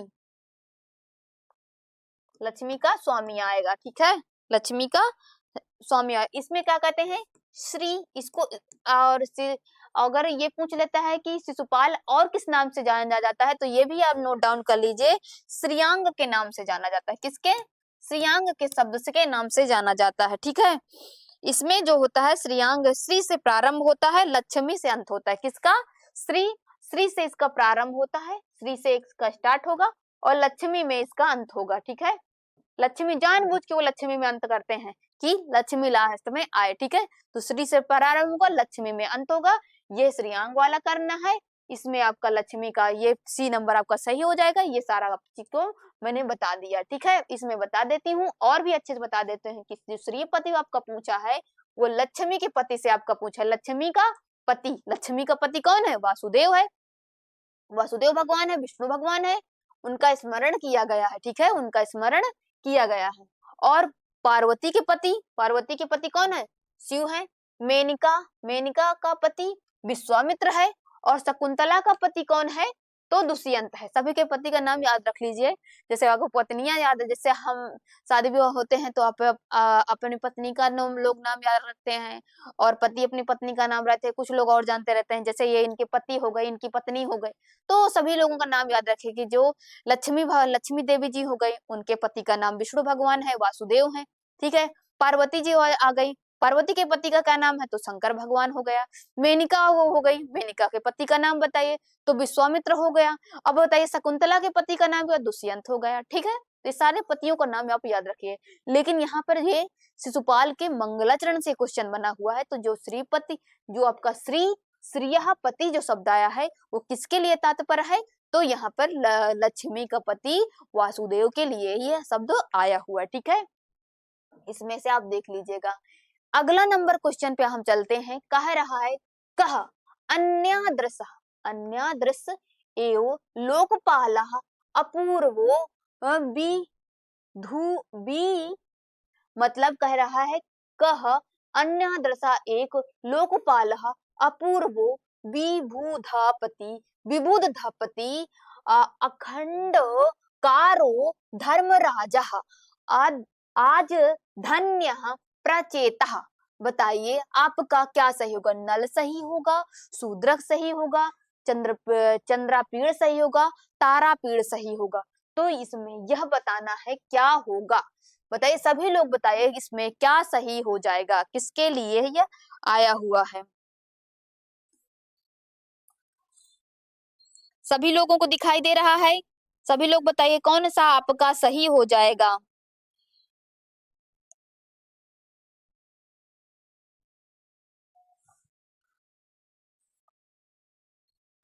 पहले तो ये जान लीजिए क्वेश्चन कहाँ का है, किस ग्रंथ से आया है, तो ये जान लीजिए ये नल चंपू का ग्रंथ से आया है। कहाँ से आया है, यह नल चंपू ग्रंथ से आया है। कहाँ से, किस जगह से आया है? आर्यावर्त वर्ण पढ़ेंगे, आर्यावर्त का वर्णन पढ़ेंगे। आर्यावर्त करके एक वर्ण आएगा तो इसमें इसका नाम, ये जो वर्णन है, ये जो लाइन है वहीं पे मिल जाएगी आपको, ठीक है, वहीं पे यह मिल जाएगी आपके लिए। कहते हैं राजा नल दूसरे ही प्रकार का अलौकिक लोकपाल है। अ, इसमें राजा नल के बारे में बताया है कि वह लोकपाल है, वो दूसरे तरह के लोकपाल हैं। और राजा जगत के पालक इंद्र, मतलब सभी के लिए वो धर्मराज का कार्य करते हैं। मतलब ये सभी इसमें बताया जाता है, ये नल के लिए आया, ठीक है। न तारापीड़ के लिए, न चंद्रापीड़, न शूद्रक, आपका नल सही हो जाएगा, ठीक है, नल आपका इसमें सही हो जाएगा। आर्यवर्त के वर्णन में उनके नल के बारे में, जब नल का वर्णन पढ़ेंगे तो ऐसा भव्य वर्णन उनके नल के बारे में मिलता है, ठीक है। तो ये नल चंपू का आया है, तो ये नल आपका इसमें सही हो जाएगा। तारापीड़ की बात कर लेते हैं, तो तारापीड़ दूसरे ग्रंथ में है।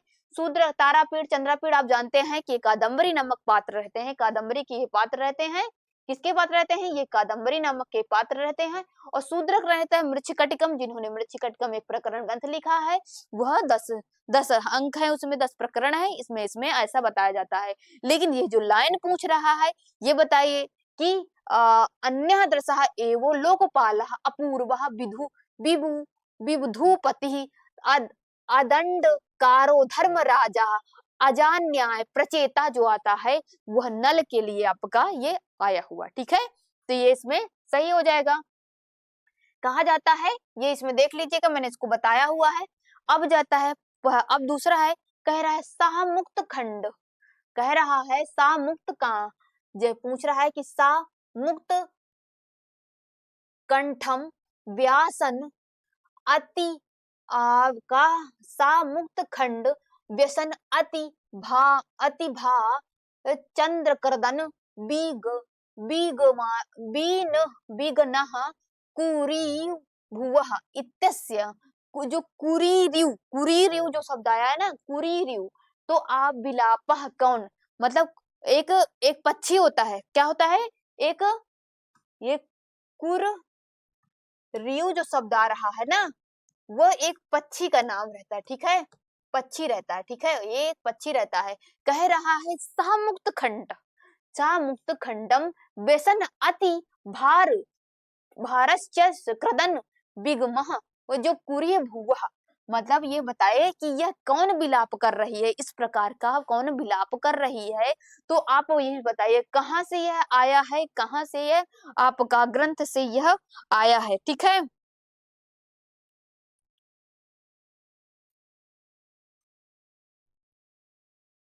सभी लोग बताइए कहाँ से ये सही हो जाएगा। कहाँ से सही हो जाएगा? ये पहले आप देख लीजिए कि ये आया जो है आपका, ये रघुवंश महाकाव्य से आया हुआ है, ठीक है। कहाँ से आया हुआ है? रघुवंश महाकाव्य से ये आया हुआ है। ये किसका अंक की बात है? 14वां जो सर्ग चलेगा तो उसमें यह ऐसा वर्णन मिलेगा, ठीक है, 14वें सर्ग में ऐसा वर्णन मिलेगा। कहता है कि मम बिरहा ना त्वयं तो, ये आपका कहता है कि हे पुत्री मम बिरहा, हे पुत्री, पुत्र के मतलब कि जो उसके सुख है, जो बिछड़े हो क्या याद कर रही है, इस प्रकार का है। कहते हैं कि जब इसमें होता है कैकेयी नहीं होगा, सुदक्षिणा नहीं है, दयाक्षिणी भी नहीं, आपका सीता सही हो जाएगा। कैसे सीता सही हो जाएगा? जब लक्ष्मण 14वें सर्ग में ऐसा घटना होती है कि जब लक्ष्मण सीता को वन में छोड़ने जाते, ठीक है, क्योंकि लोग अपवाद हो गया था, सीता को लोग अच्छा नहीं मान रहे थे, क्योंकि रावण के घर में रह के आई थी, इसलिए कहते हैं वो अपवित्र है, वो नहीं सही है, हमारे राज्य के लिए नहीं सही। भाई किसी के घर में 14 वर्ष का आप वास कर रही हैं, उसके बाद आप फिर से वो राजपाट में, तो उसका ऐसा लोकापवाद हो जाता है, वो लोगों की ऐसी धारणा बन जाती है कि सीता जी सही नहीं। तो राजा रहते हैं, राजा में एक अच्छी छवि बनाने के लिए एक अपने ही जो अपने सुख का भी त्याग करना पड़ता है, ठीक है, कि हाँ भाई अगर राजा के ऊपर उंगली नहीं उठेगा तभी वो दूसरे प्रजा को ज्ञान दे सकता है या बता सकता है कि ऐसा नहीं करना चाहिए। तो राजाओं के प्रति दुर्मुखत बताता है कि ऐसा ऐसा ऐसा आपके बारे में बताया जाता है, ठीक है, तो ऐसा उसमें बताया जाता है। लेकिन रघुवंश महाकाव्य में जब वह लक्ष्मण जी उनको सीता जी को वहां पे वन में छोड़ने जाते हैं, तो वो इस प्रकार वहां पे वन में, अब भाई जंगल रहता है, जंगल में सीता जी को छोड़ दिया, वो अकेले रह रही हैं, अकेले देखती हैं भाई लक्ष्मण जी चले जाते हैं, गायब हो जाते हैं, है ही नहीं है, तो वो रोने लगती हैं। किस प्रकार रोने लगती हैं, जैसे एक पक्षी ने, तो यहाँ पर एक पक्षी में कुरारियू गुरुरियू एक पक्षी रहता है जो आसमान में बहुत ज्यादा बिलाप करता है, वो उसी के भांति वह सीता रो रही है, ठीक है। तो उनको जब रोती रहती हैं सीता, जो उसी प्रकार जब जंगल में रोती हैं कि मुझे ऐसा छोड़ दिया, मुझे मुझे क्यों नहीं बताए, मुझे जंगल में छोड़ के चले गए, बताइए ऐसा ऐसा हो गया मेरे साथ, तो उसी भांति रोती हैं। तो वाल्मीकि आते हैं, उनको अपने आश्रम में ले जाते हैं, ठीक है। तो वाल्मीकि क्या आते हैं, उनके आश्रम में ले जाते हैं। तो ये जो विलाप कर रही है, किस प्रकार का, माने कुरुरु मतलब एक पक्षी होता है, उसी के समान कौन विलाप कर रही है, तो सीता विलाप कर रही है। तो ठीक है, कौन विलाप कर रही है, सीता आपकी विलाप कर रही है। कैकेयी आपका नहीं होगा, सुदक्षिणा भी नहीं होगा, यक्षणे भी आपका नहीं होगा, ठीक है। तो आपका यहाँ ये सही हो जाएगा। कह रहा है रघुवंश के 14वें सर्ग में है, विलाप किए गए सीता के करुण का रस का किया जाता है पत्नी ने। यहाँ से अब ये बताया जाता है कि रघुवंश महाकाव्य पढ़ते हैं ना, तो कालिदास की रचना है। तो कालिदास ने और भी अन्य रचनाएं की, अस्थि से आप देख लीजिए। एक जब सीता जो मतलब उनकी कालिदास की जो पत्नी रहती है विद्योत्मा, ठीक है, कालिदास का विवाह विद्योत्मा के साथ हो जाता है। कहा जाता है कालिदास अत्यंत मूर्ख थे, उन्होंने जब मतलब सभी लोगों विद्वानों ने मिलकर विद्योत्मा से शादी करा दो। विद्योत्मा अति मतलब प्रवीण थी, मतलब विदुषी थी, महिला थी। जब उन्होंने कालिदास को जान लिया कि अरे ये मूर्ख है, तो वो क्या करती है, उसको हटा देती है, मतलब अपने घर से निकाल देती है। तब वो जब अपना प्रवीण हो जाते हैं, बुद्धि में प्रवीण हो जाते हैं, विद्वान हो जाते हैं, तब वो विद्योत्मा के दरवाजे में आते हैं। फिर वो शब्द बोलते हैं, अना अनावृतम कपाटम द्वारम देहि, मैंने दरवाजा खोलिए। तो वो पत्नी ने उत्तर दिया, अस्ति कश्चित वाग विशेषः, अस्ति कश्चित वाग विशेषः, अर्थात इसमें उन्होंने उन्हीं की शब्दों को, तीनों शब्दों को उठाकर रचना कर डाली। अस्ति से उन्होंने क्या लिखा, कुमार संभव लिखा। कश्चित से उन्होंने क्या लिखा है, मेघदूत लिखा है। वाग से उन्होंने रघुवंश महाकाव्य लिखा है। जब कुमार संभव शब्द, जब कुमार संभव महाकाव्य आएगा, तो सबसे पहले अस्ति शब्द से स्टार्ट हो जाएगा, अस्ति शब्द से प्रारंभ हो जाए। और जब मेघदूत पढ़ेंगे तो उसमें देखते हैं कश्चित से स्टार्ट होता है, कश्चित से प्रारंभ होता है, ठीक है। फिर आप देखिए वाग, तो यहाँ पर जब मंगलाचरण रघुवंश महाकाव्य का जब मंगलाचरण है, तो वाग से आपका ये मंगलाचरण प्रारंभ हो जाएगा, ठीक है। तो ऐसा इसमें बताया रखा है। फिर उसके बाद यहाँ पर इसमें बताना है अधोलिखित में, इसमें क्या बताना है, इसमें शुद्ध मिलान करने के लिए बताया है। इसमें क्या रहा है, मिलान करने के लिए बताया है।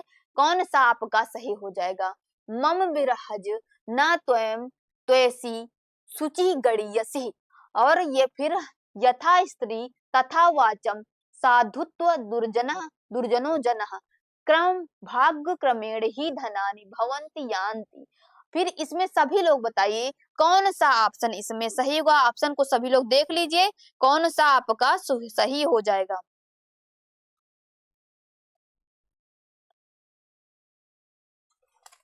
पहले इसका देख लेते हैं, ये कहाँ से है आपका, ये अभिज्ञान शकुंतलम से आया। कहाँ से आया है, अभिज्ञान शकुंतलम से आया है। कहाँ से आपका आया जाएगा, अभिज्ञान शकुंतलम आपका आ जाएगा। तो ये यहीं से आपका आया हुआ है, ठीक है। अभिज्ञान शकुंतलम से आया हुआ है। आप पहले देख लीजिए कैसे अभिज्ञान शकुंतलम से होगा, तो आप इसमें ये देख लीजिए, कह रहा है कर्ण समझा रहे हैं कि हे पुत्री, जब तुम पति के पास मिलन हो जाएगा, पति के पास चली जाओगी, तो तुम्हारी संतान इत्यादि हो जाएगी, तो तुम वो जो मेरा जो मुझसे जो बिछड़ने का दुख है, इतना व्यस्त हो जाओगी कि भूल जाओगी, दूसरे कार्यों में लग जाओगी। तो ये सूक्ति आई है अभिज्ञान शकुंतलम की, कालिदास ने इसको लिखा है, ठीक है, कालिदास ने इसको लिखा है, ये हो जाएगा।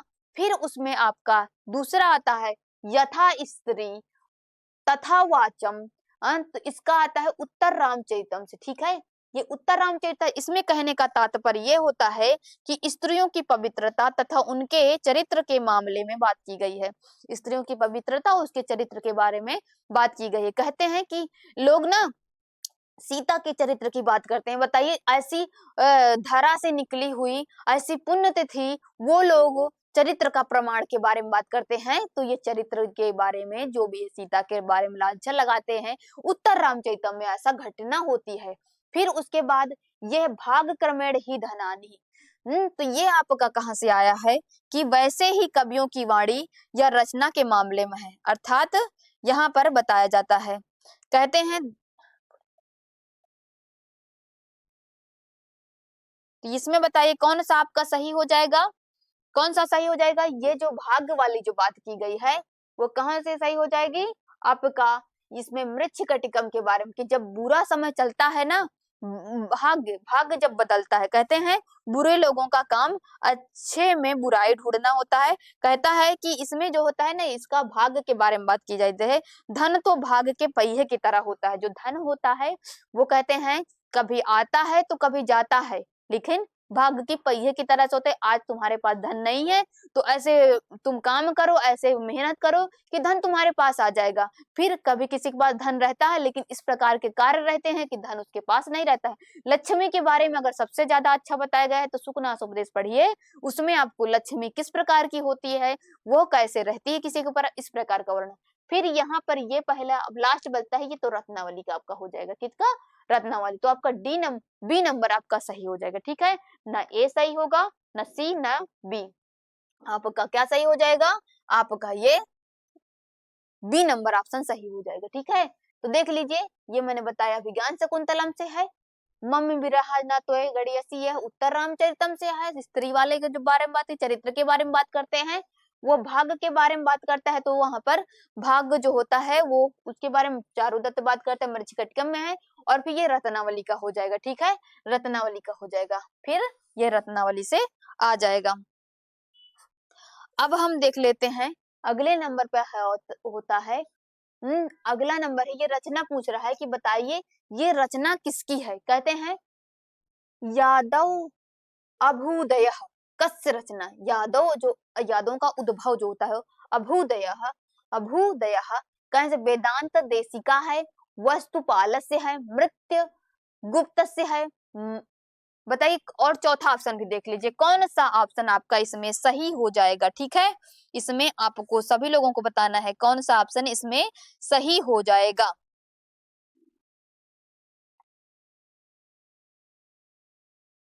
सभी लोग देखिए, बताइए कौन सा ऑप्शन इसमें सही होगा, ये सभी लोग बताइए।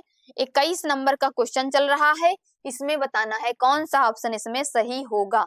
तो इसमें ये नहीं होगा, सी नहीं होगा, बी नहीं होगा, आपका कौन सा सही हो जाएगा? ए नंबर ऑप्शन हो जाए। वेदांत देशिकस ने एक ऐसी रचना लिखी है। और भी रचनाओं को देख लेते हैं। ठीक है, इसमें और भी रचनाओं को देख लेते हैं, अन्य भी विकल्प दिए गए हैं।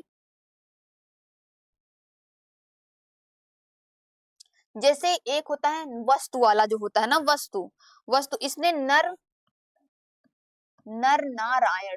ठीक है, मैं इसमें पीपीटी में ही मैंने बता दिया है, पीपीटी में आप देख लीजिए, पीपीटी में है वस्तुपाल करके एक रचना है, वस्तुपाल एक लिखते हैं, कौन सा?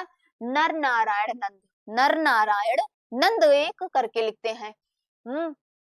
और भारत मेठ ने लिखा है, भरत मेठ ने लिखा है हर हर ग्रीव वध करके एक रचना लिखी है। मात्र गुप्त ने लिखा है सेतु काव्य लिखा है। कितने? मात्र गुप्त ने सेतु काव्य। लेकिन एक क्वेश्चन बना है, यादव यादव अभ्युदय जो होता है वेदांत देशिका ने रचना लिखा है। ठीक है, ये सब आप याद रखिए, इन रचनाओं से क्वेश्चन बनता है, इसलिए सारे क्वेश्चन को, जितने भी ऑप्शन है उनके राइटर को, रचना को मैं इसलिए बताते हुए चल रही हूँ, सभी लोग नोट डाउन कर लीजिएगा। ठीक है, अब कहता है कि वह बताइए बुद्ध चरितम, कह रहा है बुद्ध चरितम महाकाव्य से प्रेरणता बताइए। जो बुद्ध चरितम है, बुद्ध चरितम आप पढ़ेंगे तो उसके लिखने वाला, प्रेरणा मतलब रचना करने वाला, ये राइटर कौन है? अश्वघोष है, श्रीहर्ष है, बिल्लढ़ है, बुद्ध घोष है। बताइए, इसमें बताइए, तो बुद्ध घोष तो होगा नहीं, बिल्लढ़ भी नहीं होगा, श्रीहर्ष भी नहीं होगा, आप क्या होगा? अश्वघोष ने इनकी रचना लिखी है, अश्वघोष ने ये बुद्ध चरितम नाम की रचना लिखी है। किसने? अश्वघोष ने, जिसमें आपको बुद्ध के बारे में मिलता है तो उन्होंने। और श्रीहर्ष के बारे में आ जाता है तो श्रीहर्ष आप देख लीजिए 22 सर्गों से लिखा है। कौन सा काव्य लिखा है? नैषधीय चरितम उन्होंने लिखा है, नैषधीय चरितम लिखा है। नल और दमयंती के श्रृंगार रस की बात की गई है। और बिल्हड़ आपका हो जाएगा, बिल्हड़ भी आप देख लीजिए, बिल्हड़ किसकी रचना है तो अभी नहीं आ रहा याद मुझे, लेकिन बिल्हड़ भी एक रचना लिखते हैं, ठीक है। तो अब देख लीजिए बुद्ध चरितम की बात कर लेते हैं तो ये एक महाकाव्य है। कौन है? एक महाकाव्य है। 28 सर्ग है। कितने सर्ग हैं? 28 सर्गों की रचना है, महाकाव्य है। इसमें कहते हैं 14वें सर्ग में बुद्धत्व की प्राप्त होती है। आप 14 सर्ग को जब 14वां सर्ग पढ़ेंगे तो उन्हें बुद्धत्व की प्राप्ति है। उनको बुद्धत्व की प्राप्ति कैसे होती है वह उनके बारे में वर्णन मिलता है, ठीक है। ये 4 कृतियां मतलब बुद्ध चरितम अश्वघोष जब पढ़ेंगे तो उनकी 4 कृतियां के बारे में बताया जाता है। बुद्ध चरितम, शौर्यानंद महाकाव्य, गंडी स्रोत कथा और उसके बाद सारिपुत्र प्रकरण, ठीक है। सारिपुत्र प्रकरण ये आप याद रखिएगा। जब अश्वघोष आएगा तो उसमें बुद्ध चरितम के बारे में पूछता है तो बुद्ध चरितम अश्वघोष की रचना है। 28 सर्ग है। 28 सर्ग, 14वें सर्ग को आप ध्यान से देखिएगा तो उसमें बुद्धत्व की प्राप्ति कैसे होती है इसके बारे में बताया गया है। और लेकिन और भी बता देती हूँ कि अश्वघोष की और भी 4 रचनाएं मानी जाती हैं, जिसमें मैंने बताया है बुद्ध चरितम पहली रचना है। दूसरी रचना का नाम शौर्यानंद महाकाव्य है। तीसरी रचना का नाम गंडी स्रोत कथा है, गाथा है। फिर सारिपुत्र प्रकरण करके उनकी एक और रचना मानी जाती है। और नैषधीय चरितम श्रीहर्ष की मैंने बताया है, श्रीहर्ष ने नैषधीय चरितम महाकाव्य लिखा है जिसमें 22 सर्ग हैं। और विक्रम देव बिल्हड़ ने लिखा है विक्रमांग देव चरितम, ठीक है। किसने लिखा है? विक्रमांग देव चरितम महाकाव्य बिल्हड़ ने लिखा है, ठीक है। किसने लिखा है? विक्रम देव, उसने बिल्हड़ ने लिखा है, ठीक है। ये सब याद रखिएगा। अगला आता है राघव पांडवियम। यह रचना किसकी है? जो राघव पांडव करके है वो रचना सोमदेव की है, वेदांत देशी का है, रत्नाकर का है, कविराज का है। राघव करके एक राघव पांडवियम करके एक रचना आती है। तो बताइए रचना किसकी मानी जाती है? ठीक है, किसकी रचना है? कहते हैं रत्नाकर की। रत्नाकर की नहीं है, आपका वेदांत नहीं है, सोमेश्वर का भी नहीं है, कविराज का है। क्या है? कविराज का है। इन्होंने कविराज ने लिखा है। ये जो है 13 सर्गों का महाकाव्य है, जो है 13 सर्ग है और ये महाकाव्य, ठीक है। ये भी याद रखिए कि ये महाकाव्य के अंतर्गत आता है, ठीक है। तो ये आप याद रखिएगा। फिर इसमें आप देख लीजिएगा, अब देख लीजिए सोमदेव ने क्या लिखा है। तो सोमेश्वर यस ने लिखा है कीर्ति। क्या लिखा है? कीर्ति कौमुदी, इनकी रचना देख लीजिए, ठीक है। फिर उसके बाद फिर इसका मैंने बता ही दिया था, यादव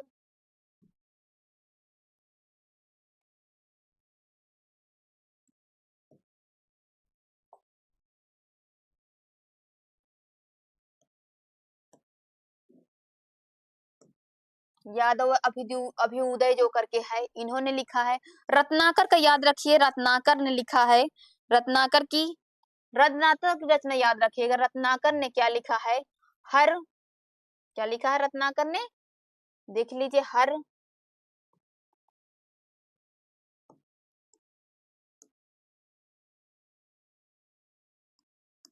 हर विजयम करके इन्होंने रचना लिखी है। यह एक महाकाव्य, ठीक है। हर विजय करके एक महाकाव्य रत्नाकर लिखते हैं। हर विजय करके एक है।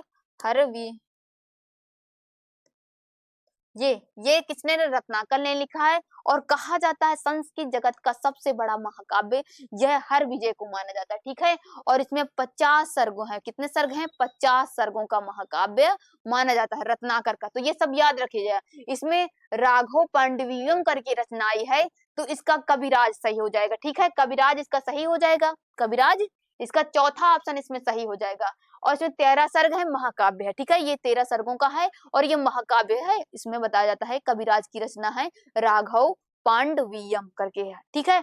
अगला देख लेते हैं, जैसे सोमेश्वर का मैंने बताया है, तो सोमेश्वर ने क्या लिखा है, कीर्ति कौमुदी करके एक रचना लिखी है।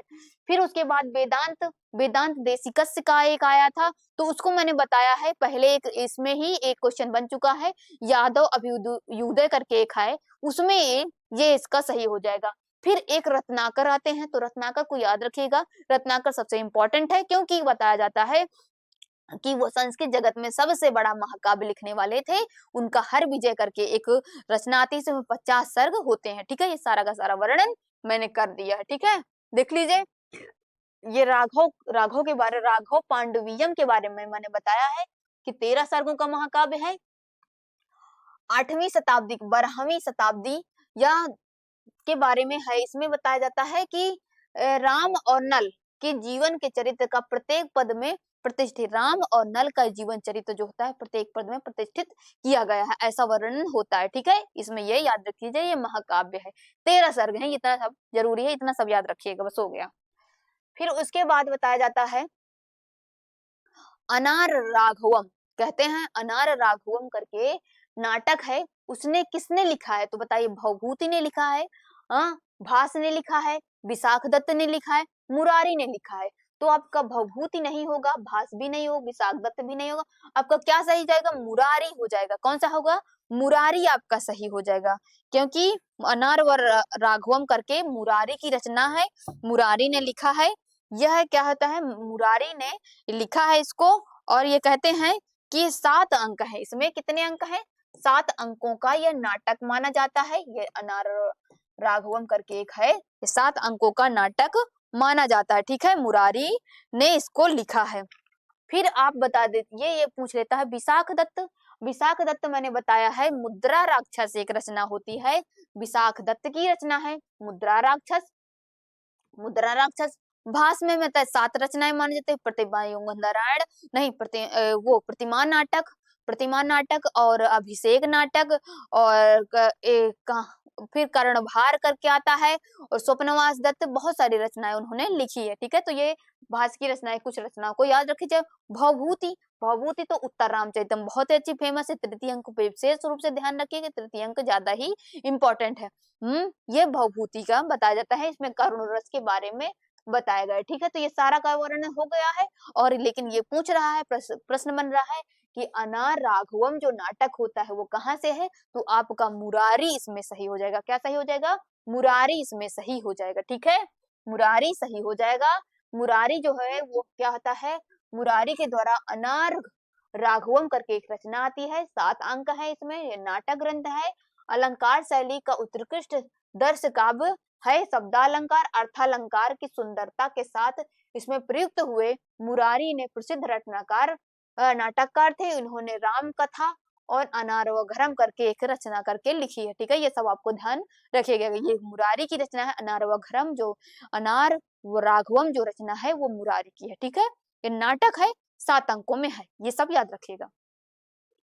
फिर उसके बाद ये आता है कि रूपकस्य, रूपकस्य को भेदस्य मृच्छकटिकम। अब बताइए जो रूपक, अब 10 पढ़ते हैं ना, रूपक पढ़ते हैं ना, कि रूपक कितने प्रकार का होता है, 10 प्रकार का होता है। उसमें बताइए जो रूपक है उसमें मृच्छकटिकम, मृच्छकटिकम जो रचना पढ़ रहे हैं किसकी है, शूद्र की। तो वो बताइए जो रूपक में किस प्रकार का रूपक है, किस प्रकार का रूपक के अंतर्गत आता है, तो ठीक है इसमें बताना है। तो ईहा मृग के अंतर्गत नहीं, ईहा मृग के अंतर्गत नहीं आता है, व्योम के अंतर्गत भी नहीं आता है, नाटक के अंतर्गत नहीं है, प्रकरण ग्रंथ है, ठीक है।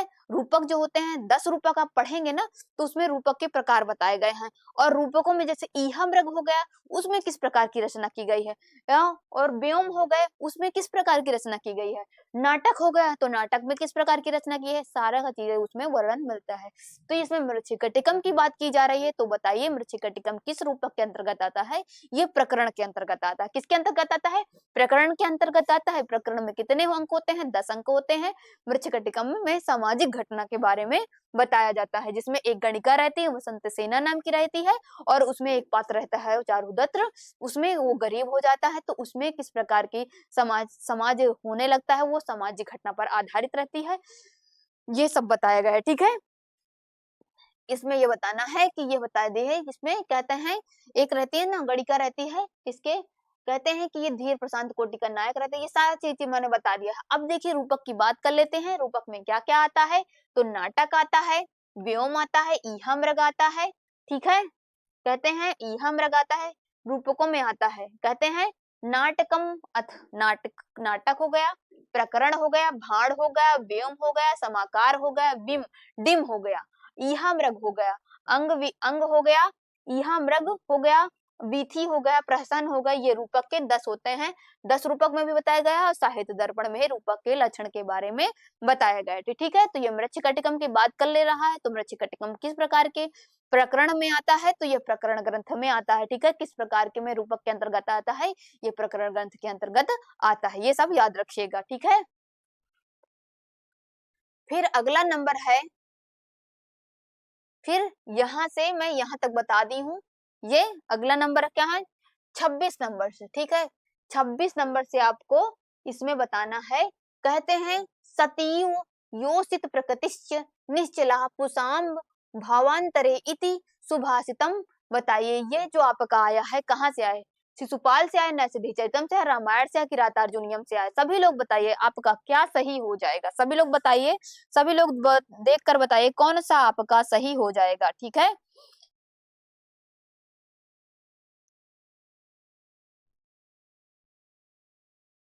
तो ये किरातार्जुनीयम से नहीं आया है, रामायण से भी नहीं है, नैषधि चरितम से भी नहीं आया, आपका शिशुपाल से आया है। शिशुपाल से आपका आया है, यह शिशुपाल की रचना से आया हुआ है, ठीक है। ये शिशुपाल महाकाव्य की ये सूक्ति है, उसी से यह आया हुआ है, ठीक है।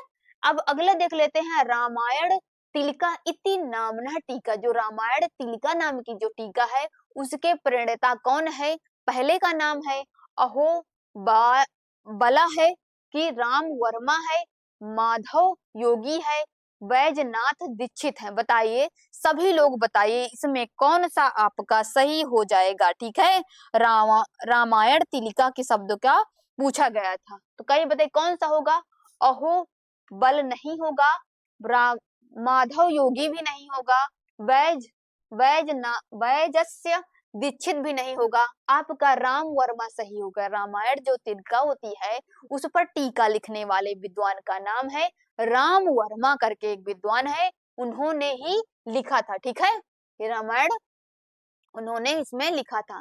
कह रहा है प्रतिमा नाटकस्य रचयिता, बताइए प्रतिमा नाटक के रचयिता का नाम क्या होगा। कालिदास होगा, महाकवि भास होगा, मल्लीनाथ होगा, विशाख दत्त होगा। तो आपका विशाख दत्त नहीं होगा, मल्लीनाथ भी नहीं होगा, कालिदास भी नहीं होगा, महाकवि भास का है।